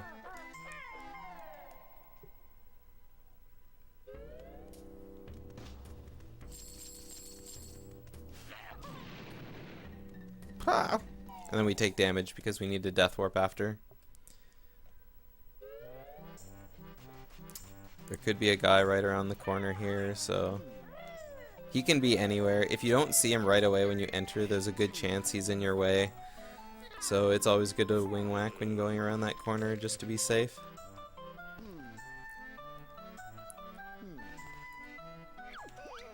So attack his child to get it back on its feet. And then he'll give us a jiggy for our troubles.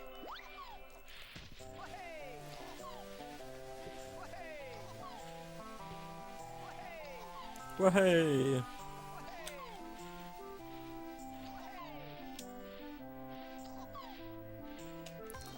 And then we just death warp out of here.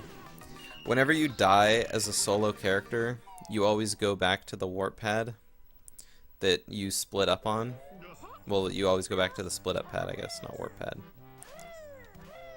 And whenever you die as Banjo and Kazooie together, you always go back to the last place you entered the world from. So it's not necessarily the main entrance to the world, but wherever you entered from. Attack children, get rewards. Yeah, like Clyde.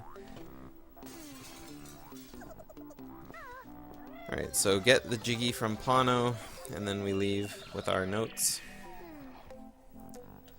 And now we have to do crispy bacon. During this game, we have a lot of downtime while we wait for Fish to randomly attack him while he's trying to take photos of all the paintings. So this is a great time to collect clockworks. I only need to get 5 clockworks during this minigame because I picked up 2 during the Terry fight. So this will be an easy version.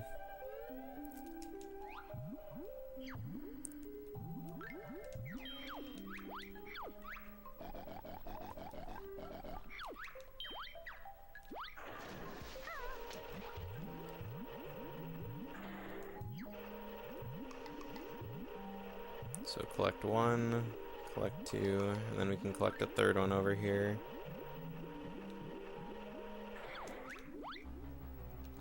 There we go.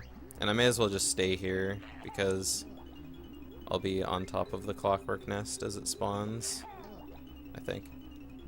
Yeah.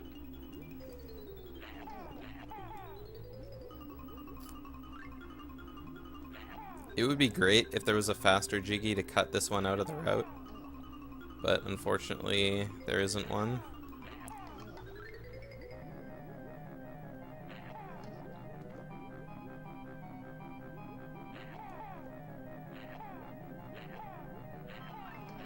It's also a really nerve-wracking minigame because loses a lot of time. Oh shit. If you lose this minigame, you're easily down a minute.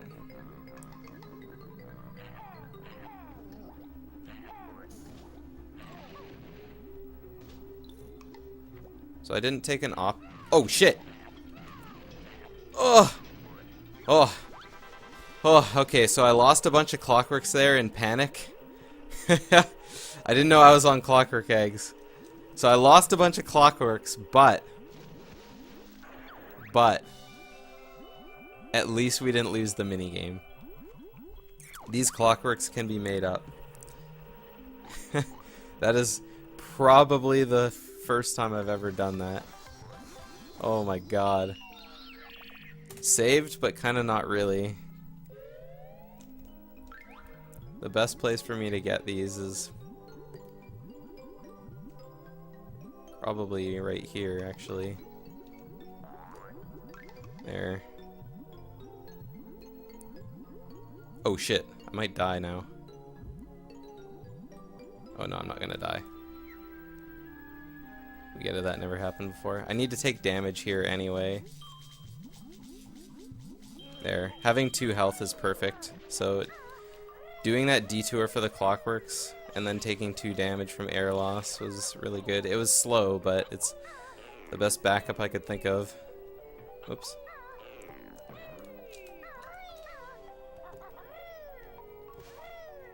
Oh, I'll get one more here too. There. Okay, so now we're back on track with clockworks. Nice some backup clockworks.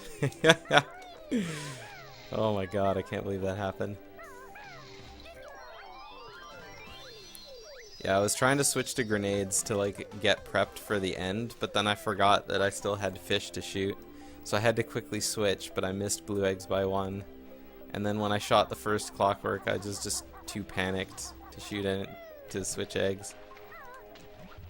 Alright, now we need to shoot out some fish's teeth here. And this is actually really painful to do, because these teeth have really small hitboxes, and hitting them from far away can be a real pain in the tooth. But I got really good fish teeth there, so it's not RNG etiquette, but it's just difficult. Because with the fish moves, and then the hitboxes are so small, and then you got this and that, and it's like, eh. I shouldn't be jumping in this fish. His stomach and intestines are a little bouncy.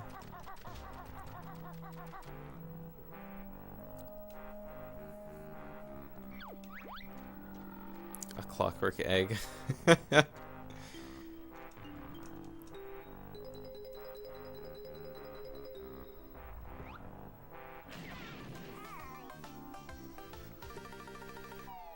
Alright, so we get to see Maggie again in a sec when we go back to Jolly's. So death warp in the fish real quick. And then we come over here, grab the Jiggy from Jolly.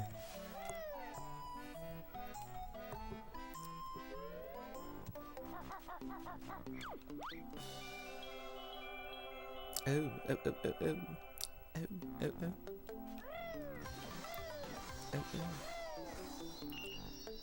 It's time to go free some aliens. We used to come over and turn off the pigs' toxic waste problem in their pool, but we do that in Grunny Industries now because there's a clockwork shot I can make through a pipe, and that's the place I'll be going right after this. So all that shit that I was talking about in Grunny Industries is gonna be happening pretty quick.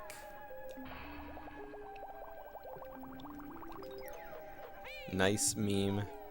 ALMAO, am I right? Whoops, I was already on ices. Let's ice these aliens.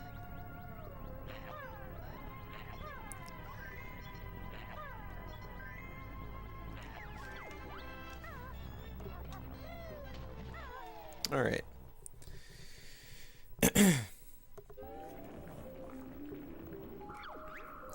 So there's only one thing I have left to do in Jolly Rogers, and that's get the Jiggy inside Smuggler's Cavern, or Smuggler's Cove.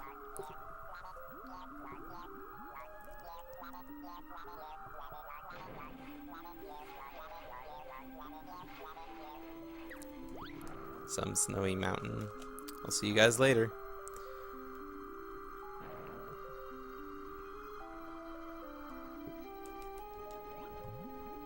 So let's not forget Alien Jiggy.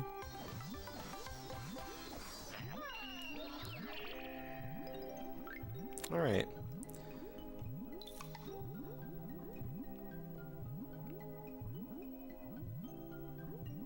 Nice to meet you.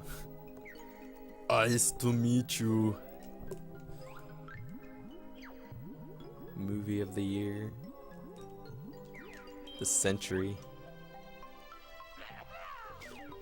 Thought that was gonna be too high. Oh well. Hidden rainbow coin in Captain Blackheart's chest. There's no Captain Blackheart in this game.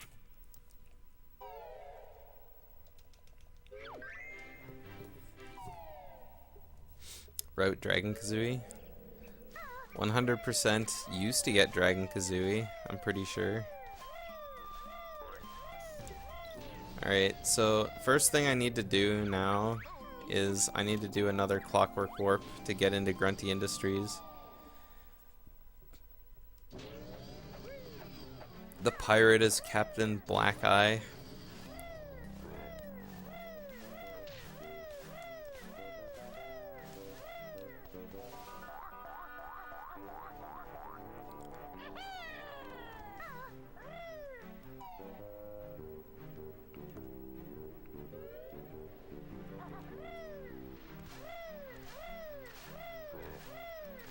Alright, so hit the silo so we can come back here later to fight Grunty.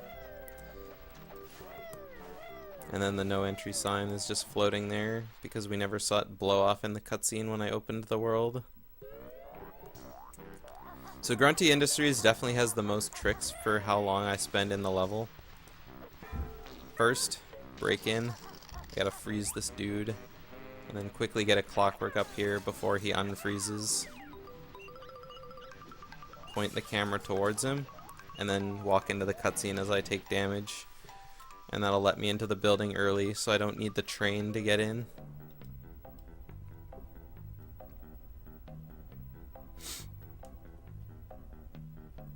Otherwise, it would be a big detour.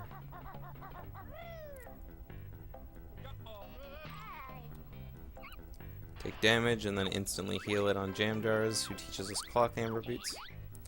So this is a Jiggy that was discovered that you could get really recently. How you get it just kind of lined up with the stars, because like it's just a coincidence that the angle you clip through the ladder is where you get the Jiggy from. So let's see if I can get this real fast.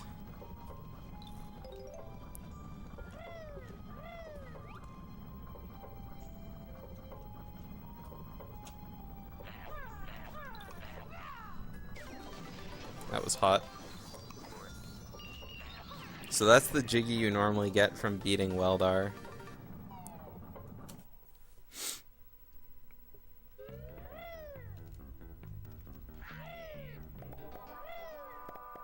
That was also a really fast shot. I was happy with how fast that went.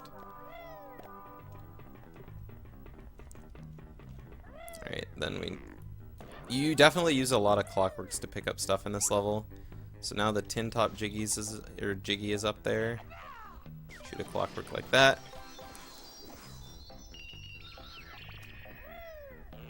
I didn't tell you the Jiggy wasn't in the run. I told you Weldar isn't in the run. Well, I told you Weldar isn't in any run.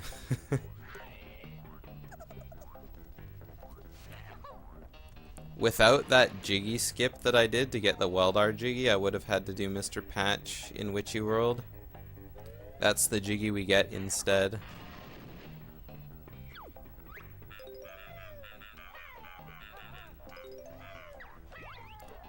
Alright, then we got Jinjo and a note. And now we have all the notes in the game, so we don't need any more notes.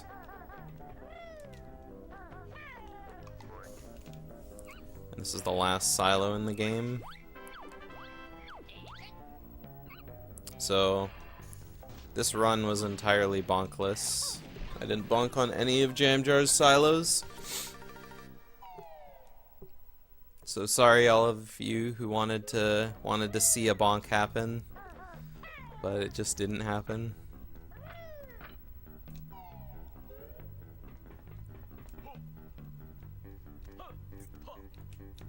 Oops, I didn't mean to press the B button.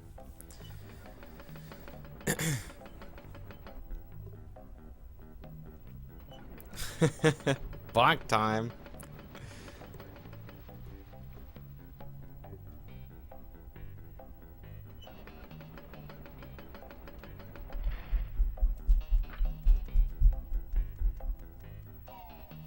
Alright, so now we need to go collect the battery with Banjo. That guy is way too far to the left, so we can't take damage off of him. Get Shack Pack for marathon safety. Nah.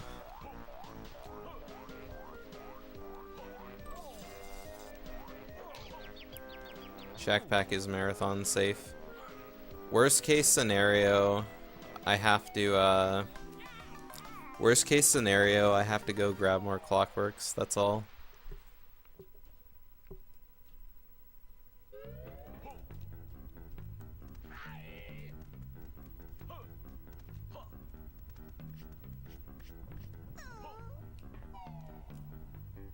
So I think I'm good on grenade eggs. I don't believe I need to grab any more.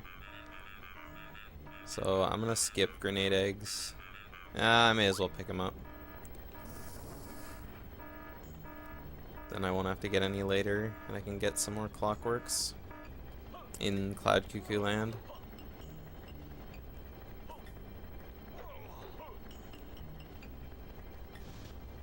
Yeah, I had way more than enough grenade eggs.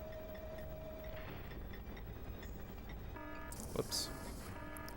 It's not a big deal though.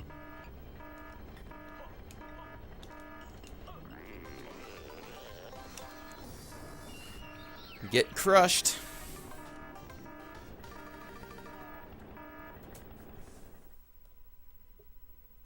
Alright.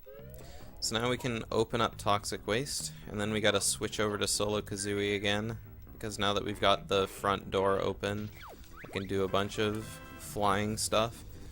And we also have Leg Spring now, so Leg Spring lets us get to a flight pad that's on the side of the building that we can't get to otherwise.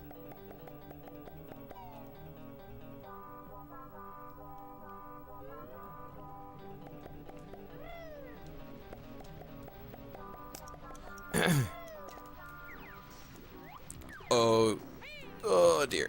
Okay. I'm not used to zooming my camera out when I do that jump, and I hit C down by mistake, so I had to fix my camera angle just so I didn't accidentally mess up the shot. So now we shoot a Clockwork into the chimney here. We need to go grab a Jinjo, and I don't feel like going to floor 3. This run doesn't go to floor 3 for anything else other than this Jinjo, so all the floor 3 stuff is all 100%. Because we got Mumbo, we got Twinklies, all that fun stuff.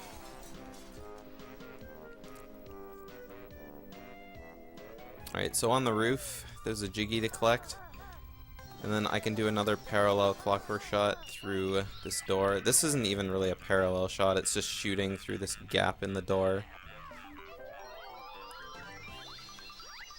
And then Death Warp on it. Because we're done with Solo Kazooie. So now we have to go to Toxic Waste, which is where all the fun stuff happens.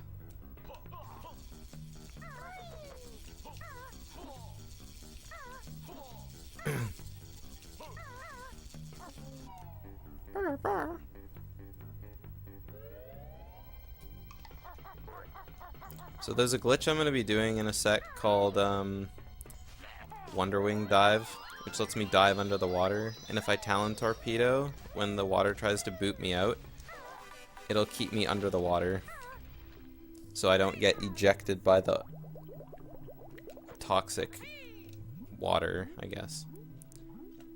And then there's a Jiggy behind here which we can just casually swim up against. I got a really good Jiggy rotation, so it was a quick Jiggy. And then we come over here and egg barge another Jiggy. And now we have this Clockwork shot, which is, we can do it. I didn't like that. We can do this in JRL, but it's just easier to shoot a Clockwork here.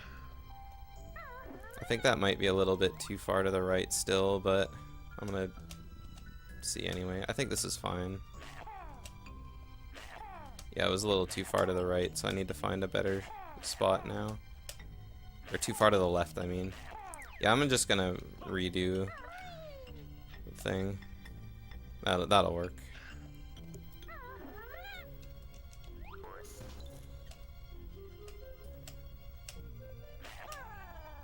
There we go. And then just hold down right. So this is an area that's only accessed in JRL.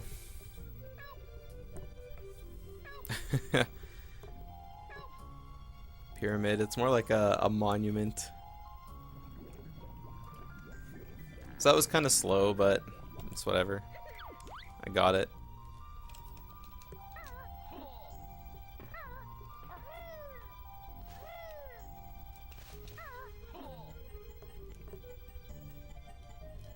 And now we go back to the roof. This level has a lot of running around in it. And then from the roof we go to floor 4, which is where we finish off by starting with another clockwork warp to get into quality control without having to go around and open it with a battery.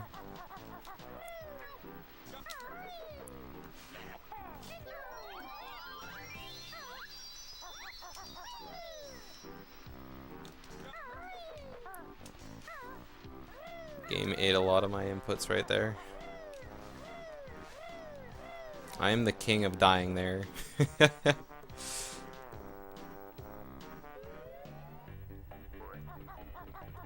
Alright, so now we have to line ourselves up at a good spot. This should be good right here. I think that's too far to the right, actually. Yep. I don't like that either. That looks fine.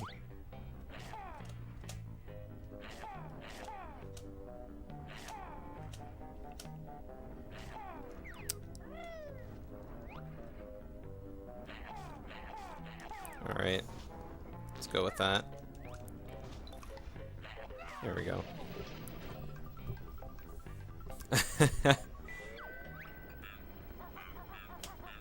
Alright, so I don't want to get too close to the conveyor belt when I do this, because if you pick up the jiggy when it falls off the conveyor, you can actually soft lock the game.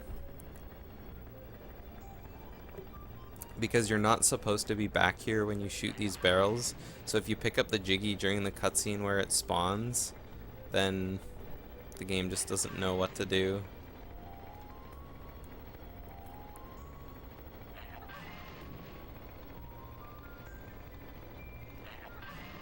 And if I hit a green barrel, that's bad because I have to reset my console.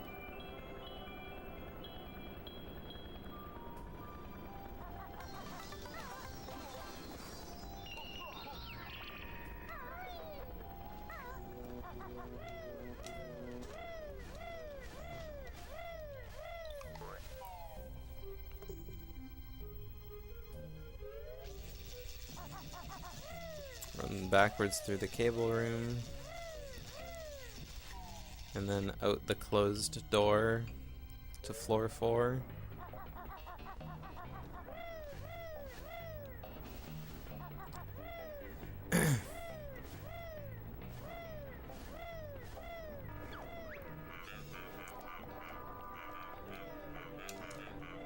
Alright, last thing is clinkers. This is the last strafing section of the game, aside from the final boss, who's only like half strafing. But I need to shoot a bunch of disgusting things in the sewer. Oh shit. What's my least favorite level in the game? My least favorite game in the run is Witchy World. Grunty Industries and Hailfire Peaks are my two favorites. The reason I don't like Witchy World is because it's boring to me. And the same thing with Clyde Cuckoo Land. Both of the games are very little like movement around the level, and they're just like ways to get here to there, and then mini games. And doing endless mini games isn't that exciting. Whoops. Hailfire Peaks is a very, very short level. Like, I think the speedrun only is in it for less than 8 minutes. But there's a lot of stuff in it. Like, Hailfire Peaks is really packed full of stuff to do. Grunny Industries I really like because there's just a lot of stuff to do in the level as well. Alright, so that's all for Grunny Industries. Cloud Cuckoo Land is where we're going next.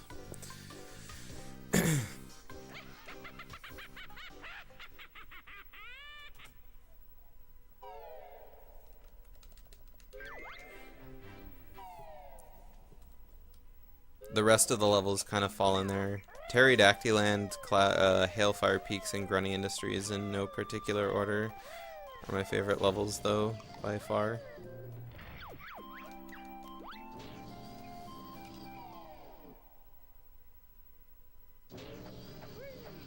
Alright, well, we had an extra clockwork egg from something.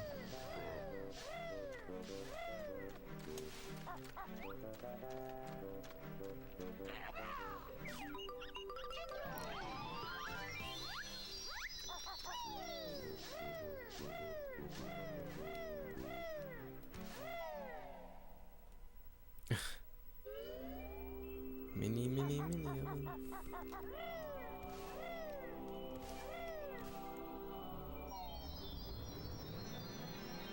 Dang, dude. Going for a ballsy pyramid.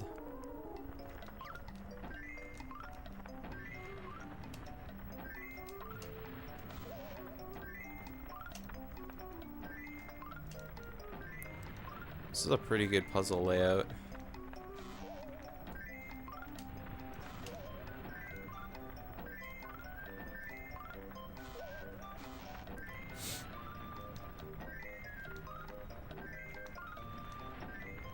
Yeah, that could have been a pretty good puzzle if I didn't mess it up. The biggest pyramid, yeah. So, more puzzles, hooray!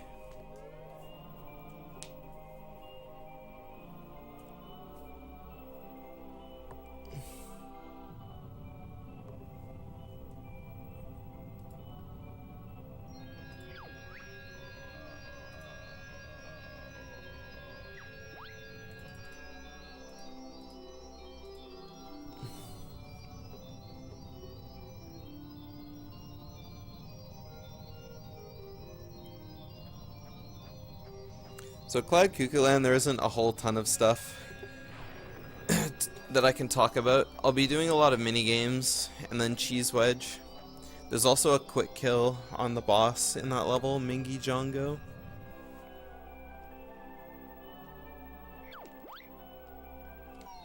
Spamming memes and speedrunning. This game has so much downtime. I gotta do something to keep myself entertained. What? What?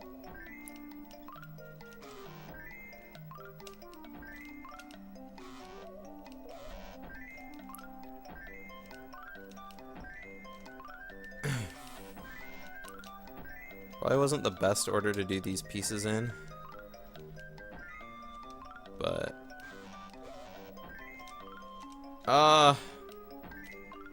keep picking up the wrong piece. Hello G0 Go TBC.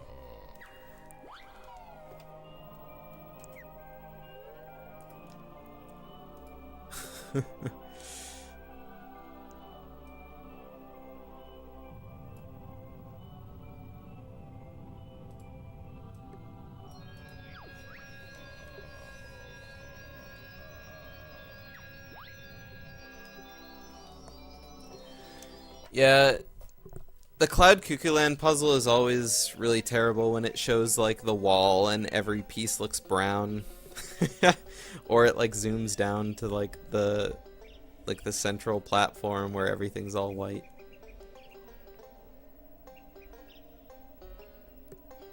Supply memes? Well, I gotta play the game right now. I'm sure memes will come eventually. I mean, this is a Banjo-Tooie speedrun.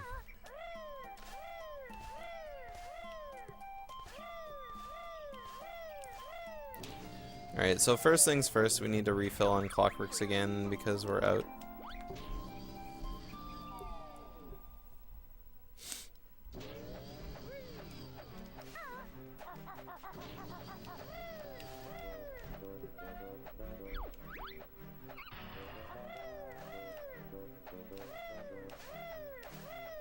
Banjo-Tooie is a meme. Yep.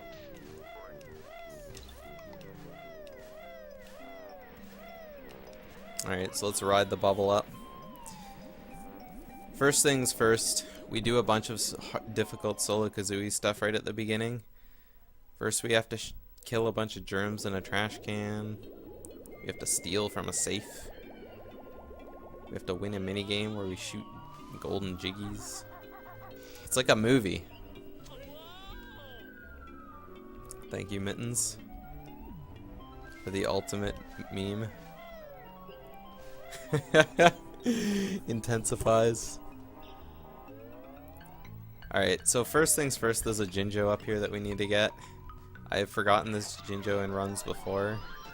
And then we have to make this jump to the platform. Luckily, it's not that bad.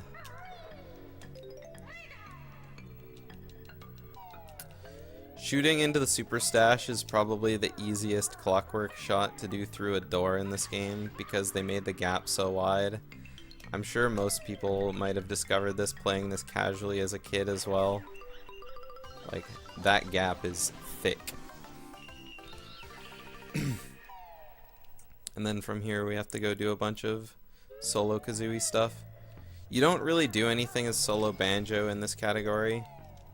In 100%, Banjo has a bunch more stuff to do because you have to go race Mr. Fit. But almost everything in this category is just done by solo kazooie, and then you finish off as the bee. The level just takes a while because you have a lot of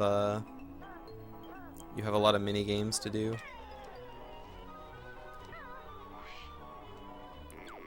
Shoutouts to dodging that bee in 2017.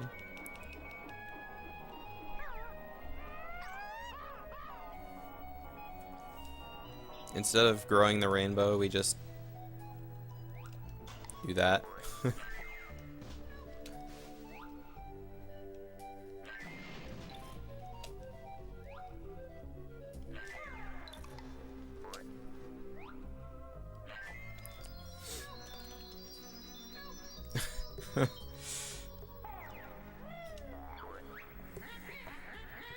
You're my favorite prodigal.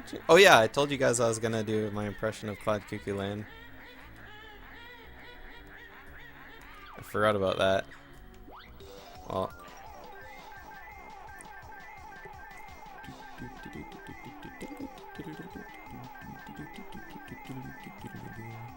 Ooh, this is a bad pot of gold already. Normally I try and go for like a 9 or a 10 on this puzzle by going like really fast, but I'm thinking I'll probably be getting something like probably a 5 or a 6 maybe.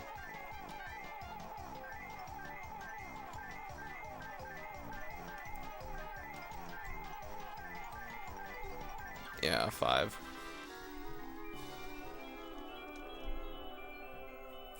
Skittles advertisement. Grow the fake beans. Alright, so we spawn a Jiggy and a Cheeto page, but we only need a Jiggy. And normally I wouldn't grab that second health there, but I don't want to die to this bee today. So there's a bee here, which can be a real big troll if you don't land on the pad fast enough. How many feathers am I at? Oh, I have more than enough. You use a lot of feathers in CCL because of how much flying you do and how much talent torpedoing you do. I mean, you only talent torpedo once, but you still do a lot of flying in this level. So I just wanted to make sure I wasn't going to run out. I'm kind of low on gold feathers, but I have enough to get through, so it's no big deal.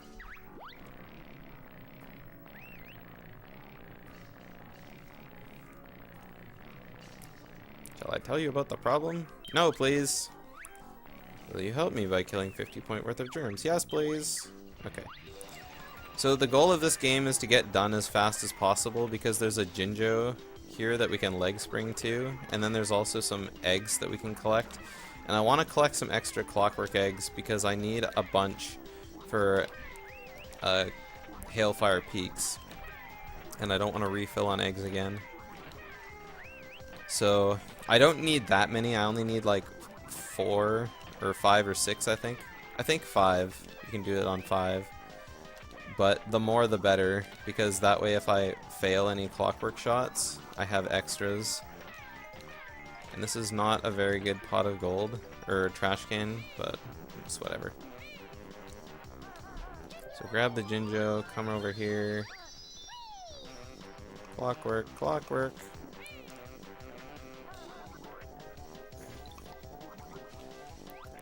Now I just have to run my clockwork over there to pick up the Jiggy. Please land on me. Please land in this tunnel. Rip. Pot of trash. Alright, so from here, now we fly over to Cheese Wedge, where I have to do a series of clockwork warps. Normally you have to do Cheese Wedge's solo banjo with a move called Sack Pack, but because Sack Pack costs so many notes, 765 notes, we just don't have time for that.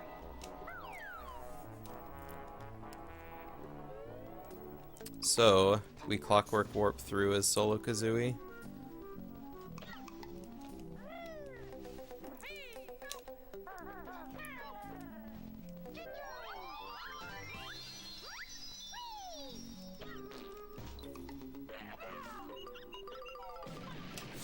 So there's one.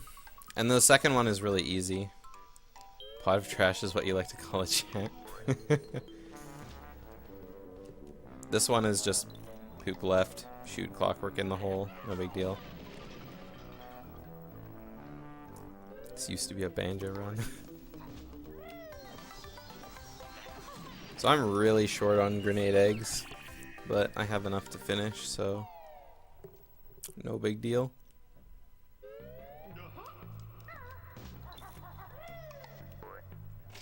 So now that we're done that, it's time to go save a thirsty dino. And then go fight Mingy Jongo.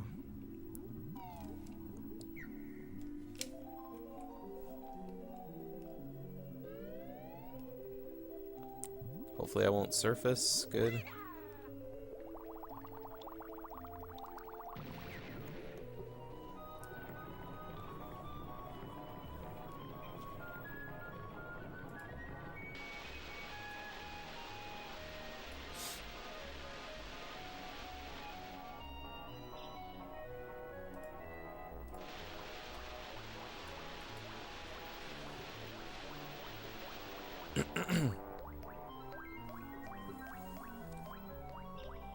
But where was Mingy?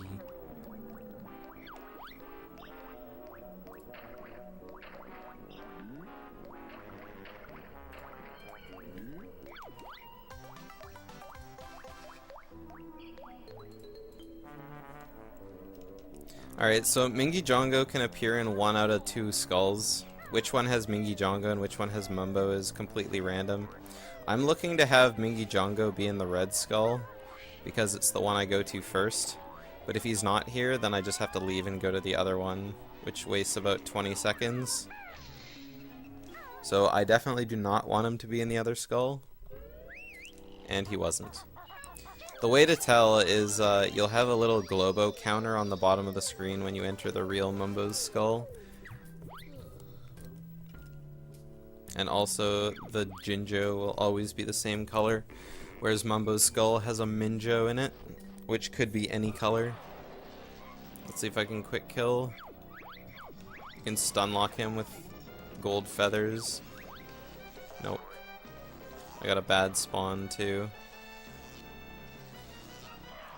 That's a good spawn though.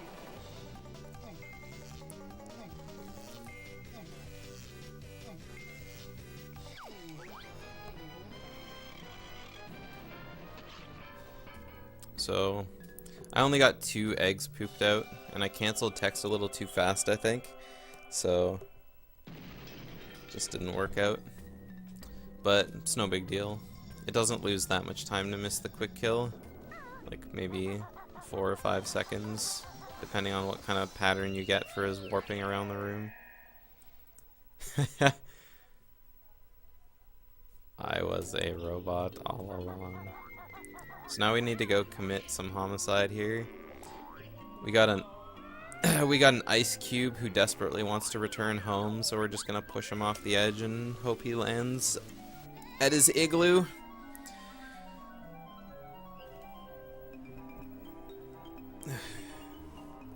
Never forget Smasher and Arb died to ice skip. So he accidentally lands in the hot water pool. So I mean, that isn't our fault. We couldn't have known where he was gonna go to. His wife, on the other hand, is a whole new story. We'll have to go break the news to her. So collect the Jinjo in here. And then it's time to be my favorite transformation in this game, the bee.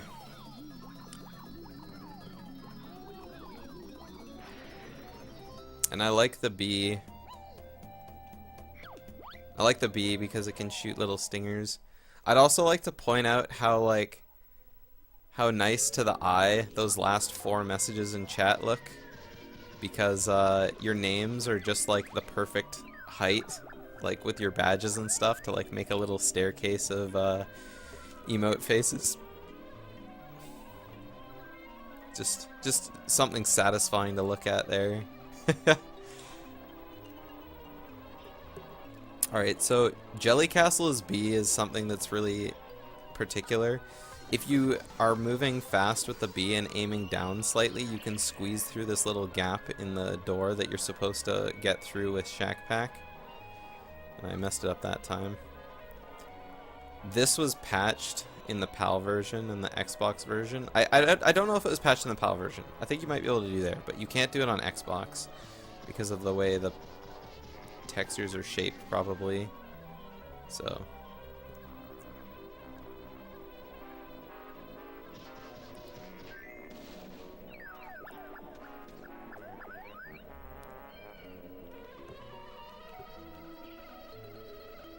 well, in the end, they're just ice cubes. Not to sound racist or anything, but they would have just melted anyway. Well, maybe not, because they live in a level that's eternally cold, so maybe they wouldn't. Either way, who am I to judge, right?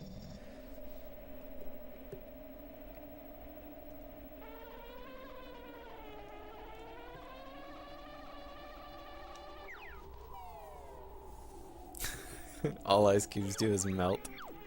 It also makes my drink nice and cool.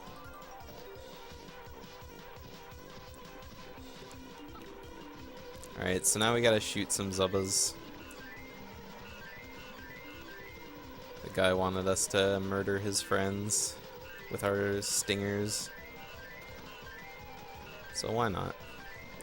Banjo's just on a rampage here.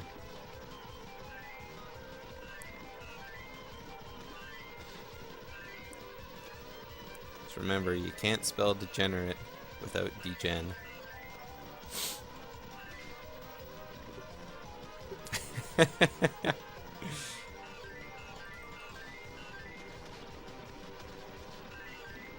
Wow, I hit the bee as he was like going into the...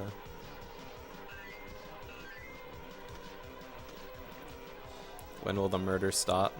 Soon. Soon. Banjo will stop very soon.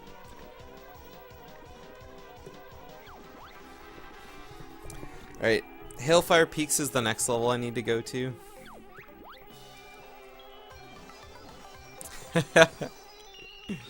Alright, Mittens. I'll remember that.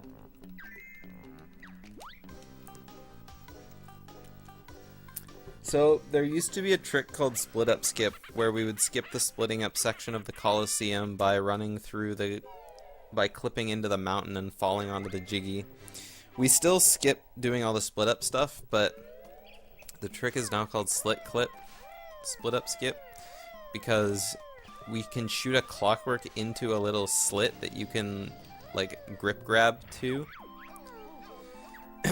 and then we just fall a clockwork down to the jiggy instead. So I'm going to be doing that pretty soon into the level. It's fairly new. I don't remember when it was found, but it was just found the other month.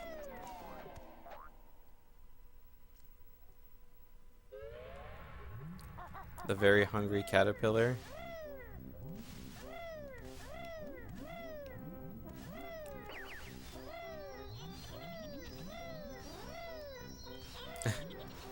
Read a bedtime story. I mean, there's no bedtime story better than Go the Fuck to Sleep, as read by Samuel L. Jackson.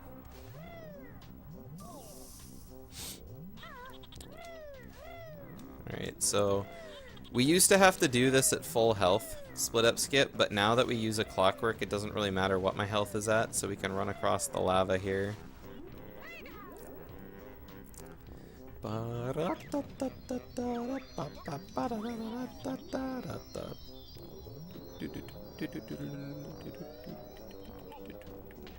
So since George sacrificed himself, we can now jump in this pool and use it to cool or warm up the pigs' water. And because their pool is no longer polluted or cold, they'll give us a jiggy.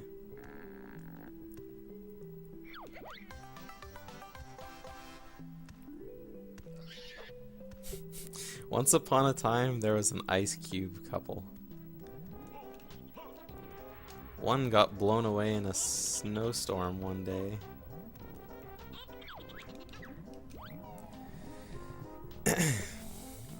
Alright, so here's where this trick comes in.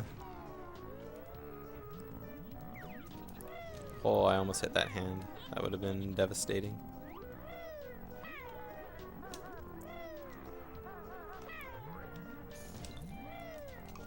Pick up an extra clockwork there. Turn my camera.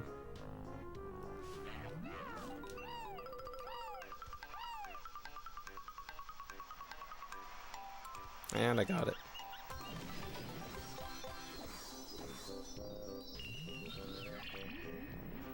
No, you can't. You can swim to the switch with Shack Pack, but it doesn't do anything because until you cool the water with George, the pigs tell you, no, you can't hit that switch because the water's too hot. So in order to do it, you have to cool it down first. The only thing you need Shack Pack for in this level is to grab Boggy's fish and the Jinjo in the hot water pool.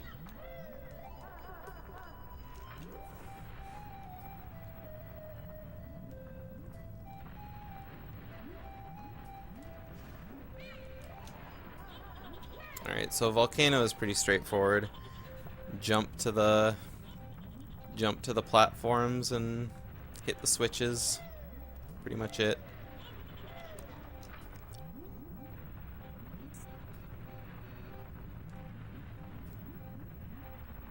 And there's a honeycomb there. It's not a no DCW run unless you got 2 empty honeycomb pieces.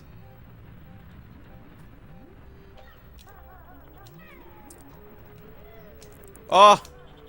Oh, that's not that bad. Having 1 health is scary in the volcano, but it's not that bad. Was that a fire Garfield? They're called hotheads. Usually when I do runs, you'll hear me call them carpet bitches, because they ride on these little carpets. They're not as bad now because they used to like get in your way when doing split up skip, but I mean they can still get in your way when doing running to do slit clip. But they're not nearly as bad as they used to be. So in Icicle Grotto, all we have to do is grab a Jinjo, because Jinjos are jiggies, basically. There's a jump I can do to a closer platform, but I don't really want to deal with that today. Cycle my eggs so I don't get death music. And now it's time to go do Shack Pack skip. This is probably, in my opinion, like the hardest trick in the run for me, anyway. Everyone's got a different definition. Uh-oh. I didn't mean to do that. That's bad. Alright.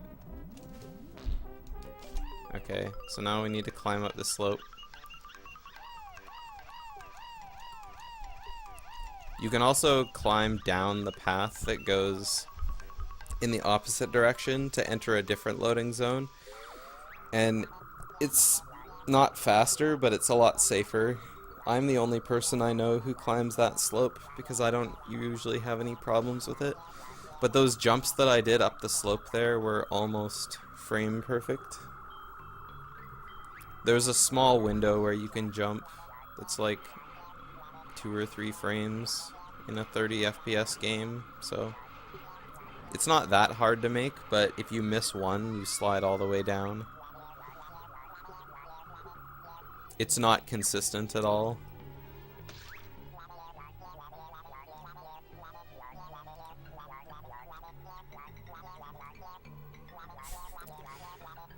It has trouble calculating the PV when compared to world record.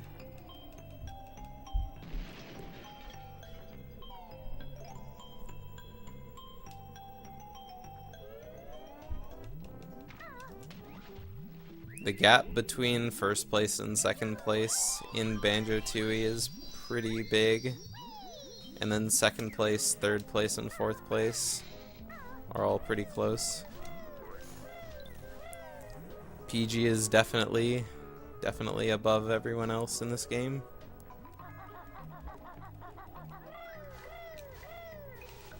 Even second place and third place, there's a bit of a gap. So here I need to do another parallel clockwork shot to grab this jiggy through the ice wall. This prevents us from having to go all the way to TDL to get this jiggy. And that was really slow, so I'm probably going to miss the 1 cycle. As long as I get this... No. I have to get this Jinjo fast.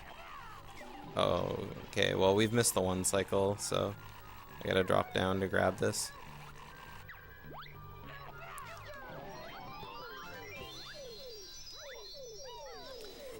If you activate the wind when trying to get that Jinjo, it makes shooting your clockwork from the top incredibly difficult. So it's usually just faster to drop down and grab the Jinjo.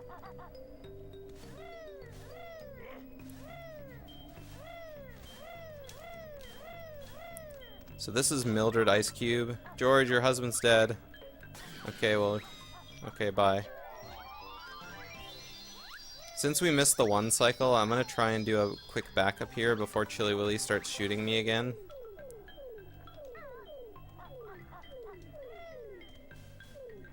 I think I'm already too late. Oh no, I could make this. Nope. I'm gonna buffer this.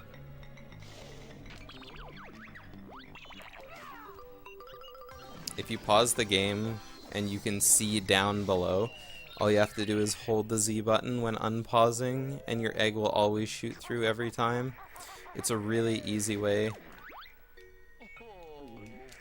You can do that from that far away?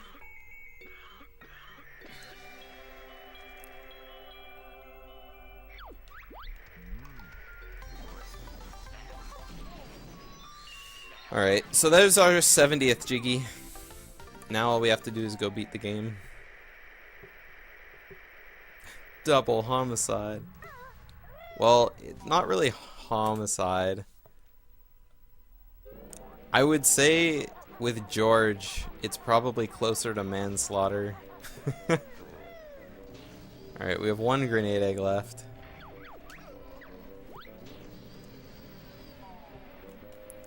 Did I forget something? No, I haven't forgotten anything. 70 Jiggies means I have everything I need. We don't know that he's in the train station. He could be in the Inferno. He could be in the Inferno or in a space zone.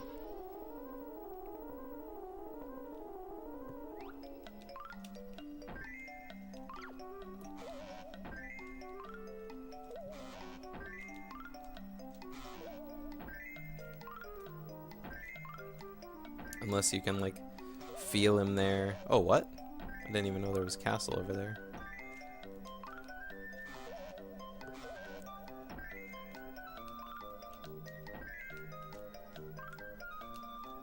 This is a really bad puzzle. I'm almost embarrassed for myself about how bad this puzzle is.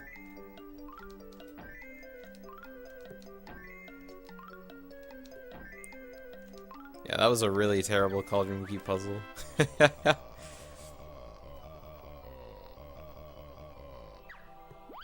I mean, you could call it that.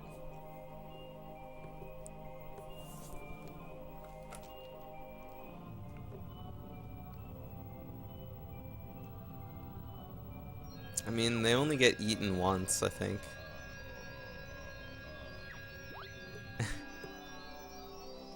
They get eaten by Choposaurus. I think that's it.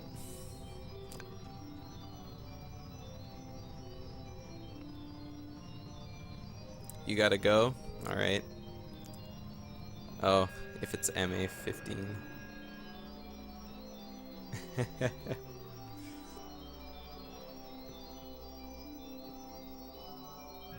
It's okay. The game is gonna be back to rated E for everyone with a lighthearted quiz show. I guess they do get eaten by the big fish. It's more like you're just going inside its mouth rather than you getting eaten, but I mean, oops. What? What? I didn't expect that to be way over there. I don't know why I picked up that piece. I don't even know where that goes. Oh, it goes right there. Oh, I didn't mean to put that piece there, so I'm really glad it went there.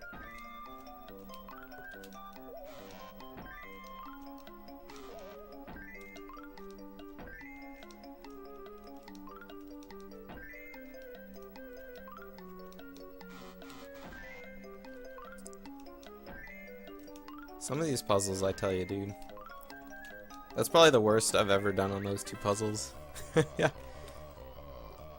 Quiz question, how big is Banjo's body count? I don't know, too big. It's way too big.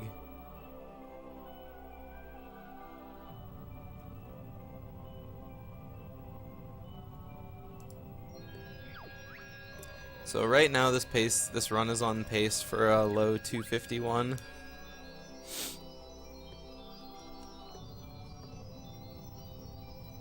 Oh, I forgot to reset. Oh well. I'll just let it play out. Resetting now would be too much time loss.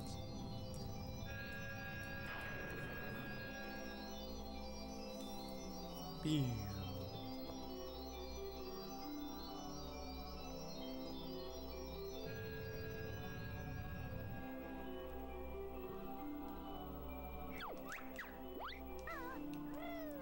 Alright. Let's go beat the game.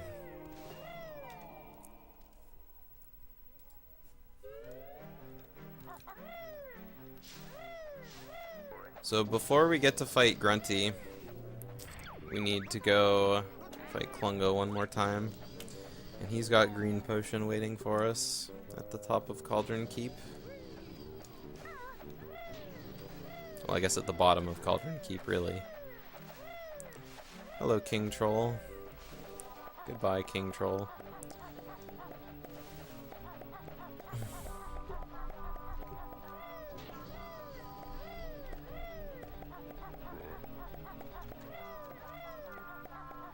Bree, bree.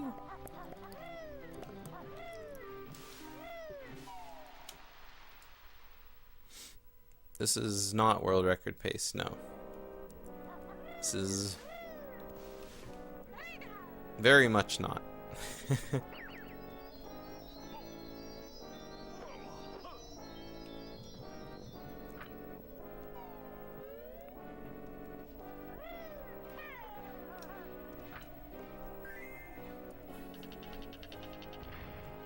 This is definitely not PB pace either. Like I said, this run is probably looking to be a a high 251 or a low 251 right now.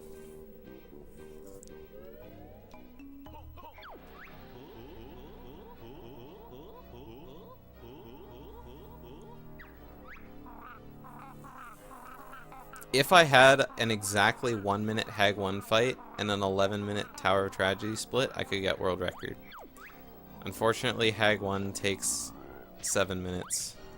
So...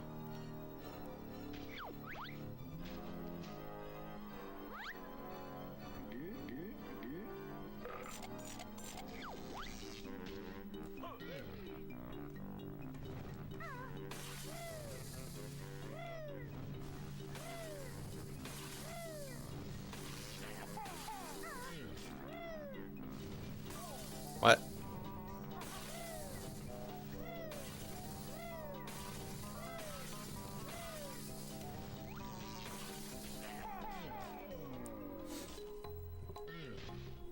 That was laggy. But safe. So, whatever. Alright, so Klungo's tired of getting beaten up by Grunty, so he's going off to make games. I absolutely think you should buy this game. Fidsf.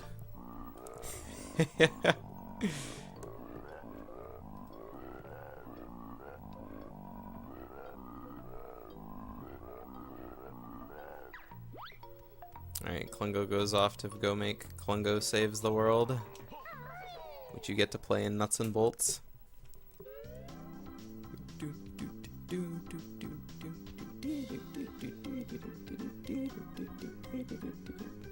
I don't think Banjo-Tooie is on Steam.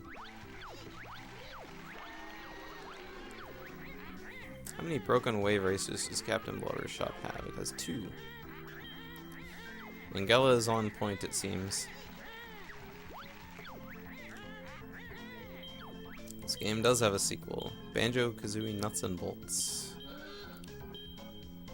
For the Xbox 360.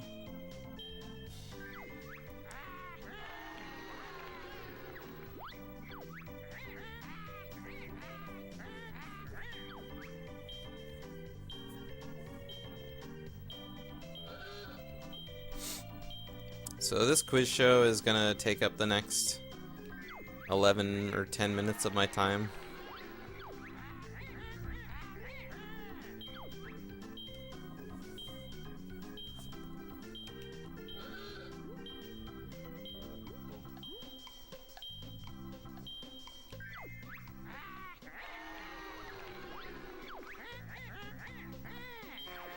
MadTaz64 did a Nuts and Bolts speedrun the other day on this stream, actually, and it was probably one of the funniest things I'd ever seen in my life. Definitely worth watching the VOD, 100%.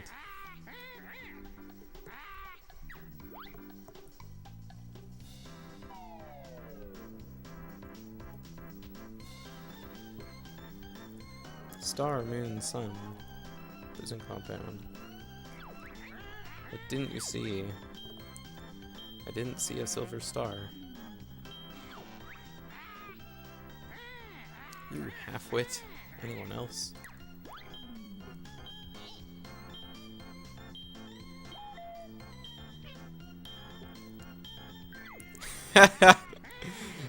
Milk, I almost fell off my chair laughing when you pointed out the box in the water.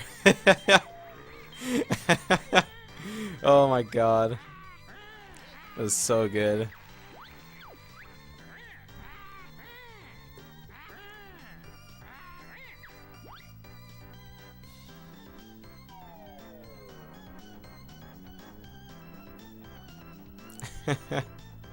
Fuck, I don't know this. I think there's 8 barrels. 1 is brown. How many barrels had skull and crossbones? I don't know that. Probably 2. Yeah. I need to get one more question right.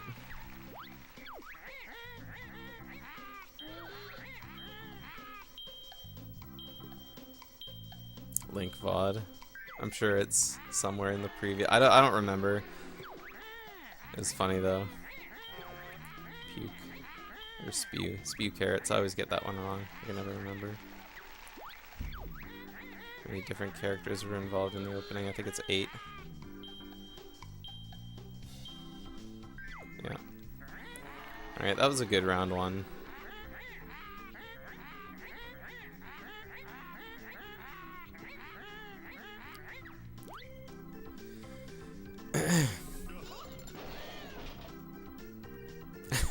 Thank you, T-Gum.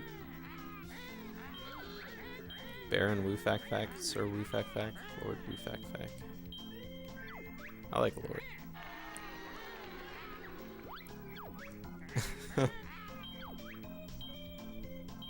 I'm gonna go ahead and answer a few questions right off the bat, just so Mingella doesn't get a lead on me.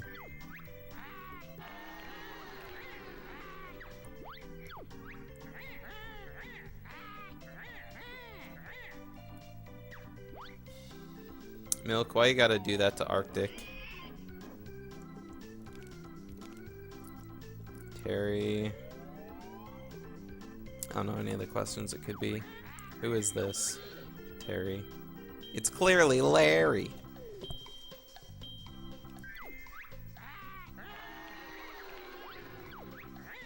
How many egg nests are there in Heggy's egg shed? 3. Alright, Mingella's finally coming out of her silence. Which event would you not compete in against Clive Googland's athlete? Long jump? Yeah. Wow.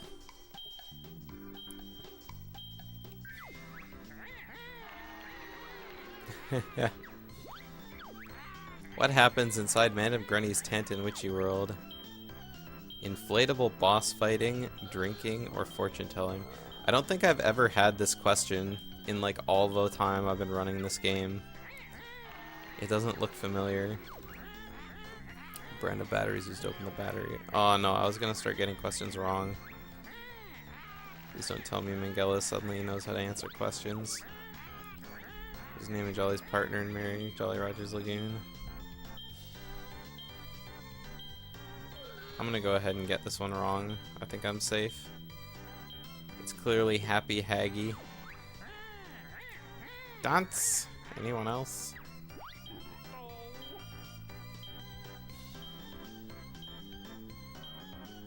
Come on, Miguel, buzz in. Here's another ...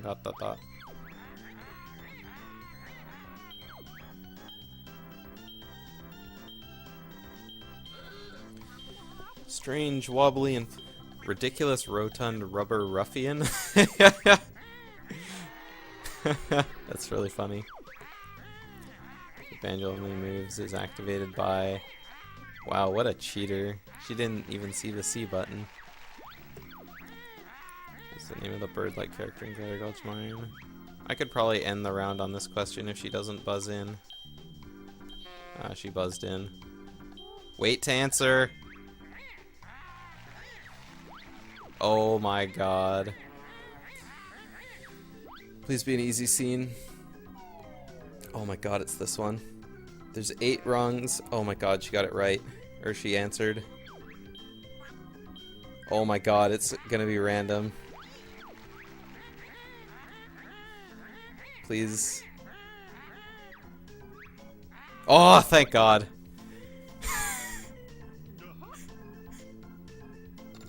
Oh my god, I can't believe that just happened to me.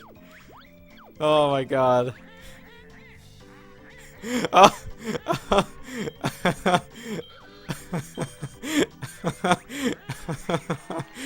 oh my god.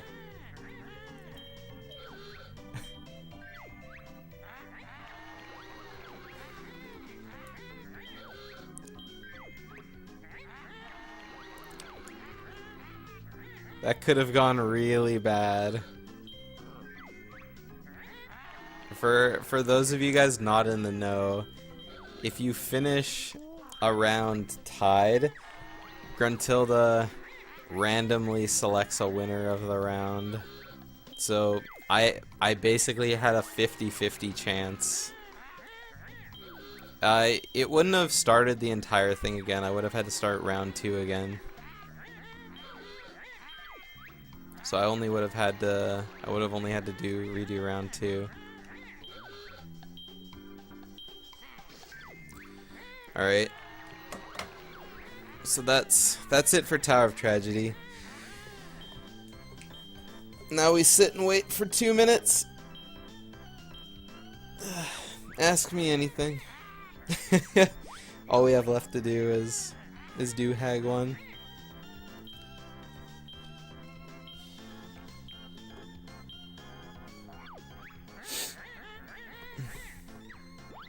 Oh man, I can't believe I almost lost round 2 like that. Is liking traps gay? Do you know that they're traps?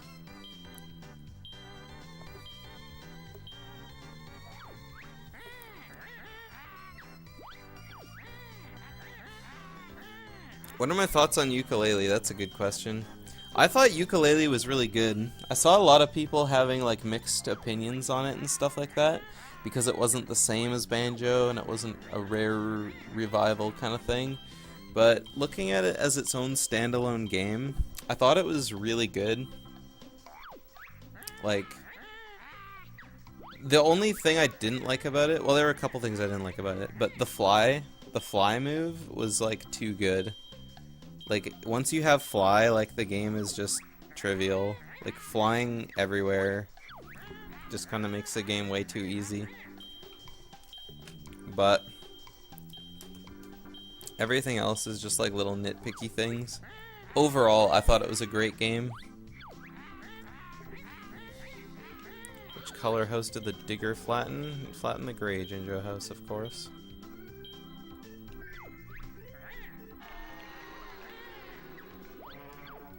That was a perfect round in. They didn't want it to be like Banjo and Kazooie. Yeah, exactly. In general, I have nothing but good things to say about it. I thought the transformations were a little useless, though. Like, when you use a transformation, I mean, it only did one thing. But it's whatever. Alright, so Grunty runs away from her quiz show. And now we go to do the final boss.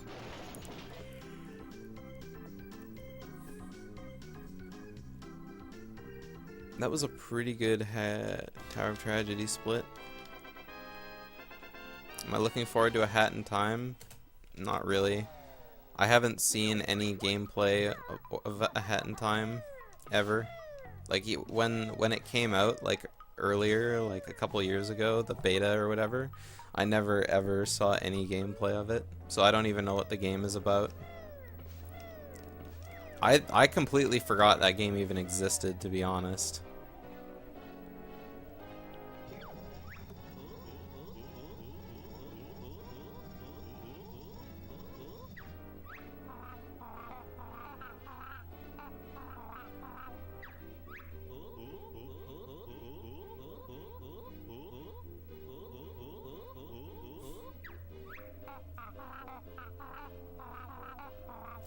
Does the hat let you time travel? Like, does the hat go to multiple times? You gotta help me out here.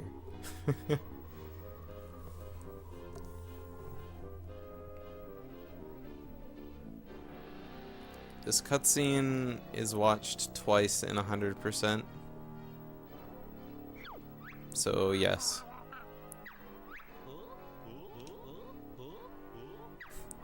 Hat that exists at some point in time. Dude, I got one of those.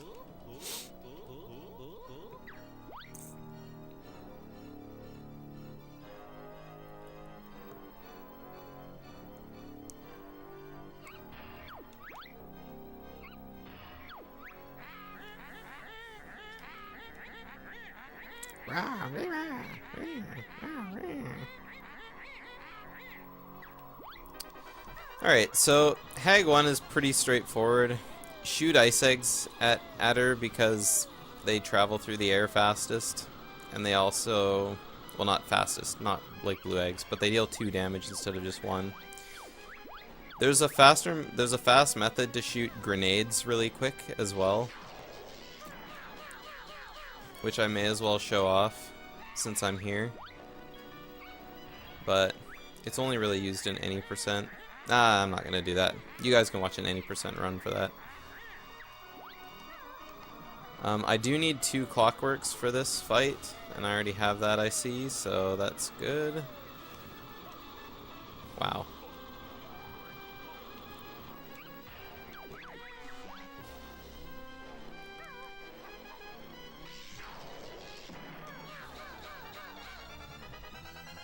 Don't call Gruntilda hag, she's your waifu. Bony Gruntilda, or Gruntilda with her skin on from Banjo-Kazooie?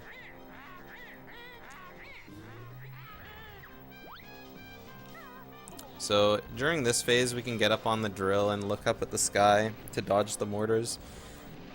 And it also greatly reduces lag.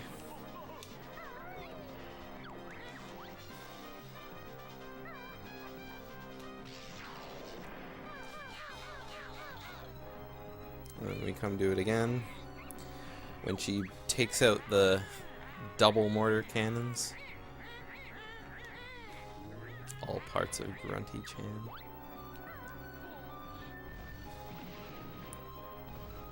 Get up on the drill's back. Don't even get me started.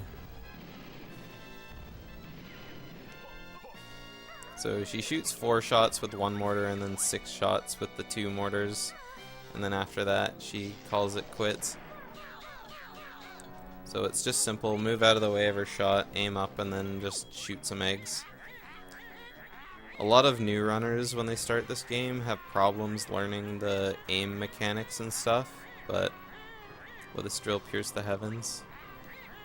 Dude, if Hag 1 like jammed her drill into the moon, maybe, but I don't think we're gonna see that. Let's go ahead and pick up some more ice eggs. Whoops, I didn't need grenades. I think I can pick 1 more ice egg nest here. Oh yeah.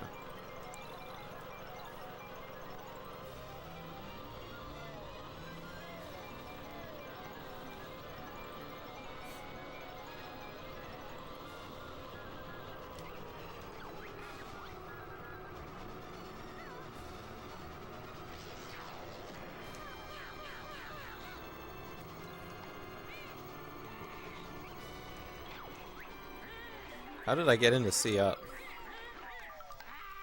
Well, I was holding Z and mashing C up, so I guess when I got control, the C up went in before my Z button.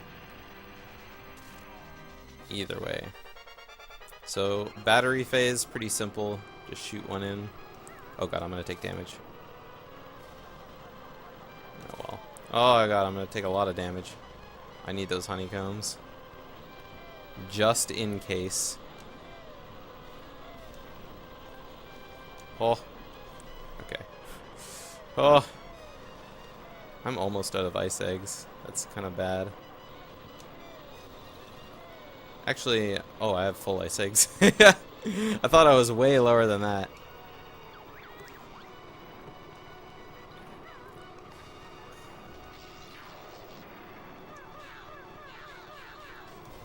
Wow, I can't believe that was 1 cycle.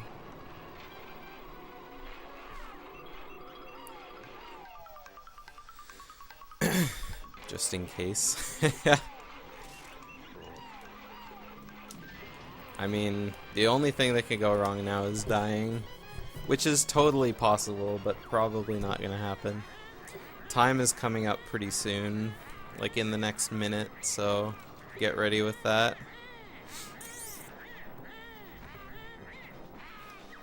All I have to do is whittle down a little bit more health.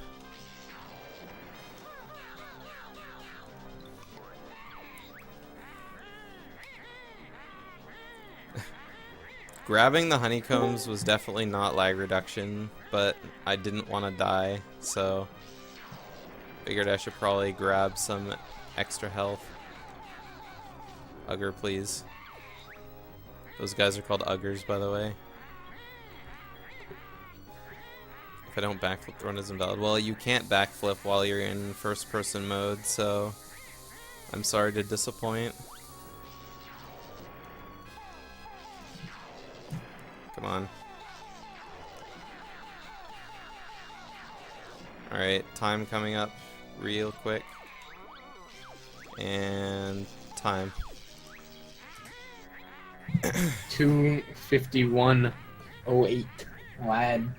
Dang. Dang. It's an alright run for a no reset.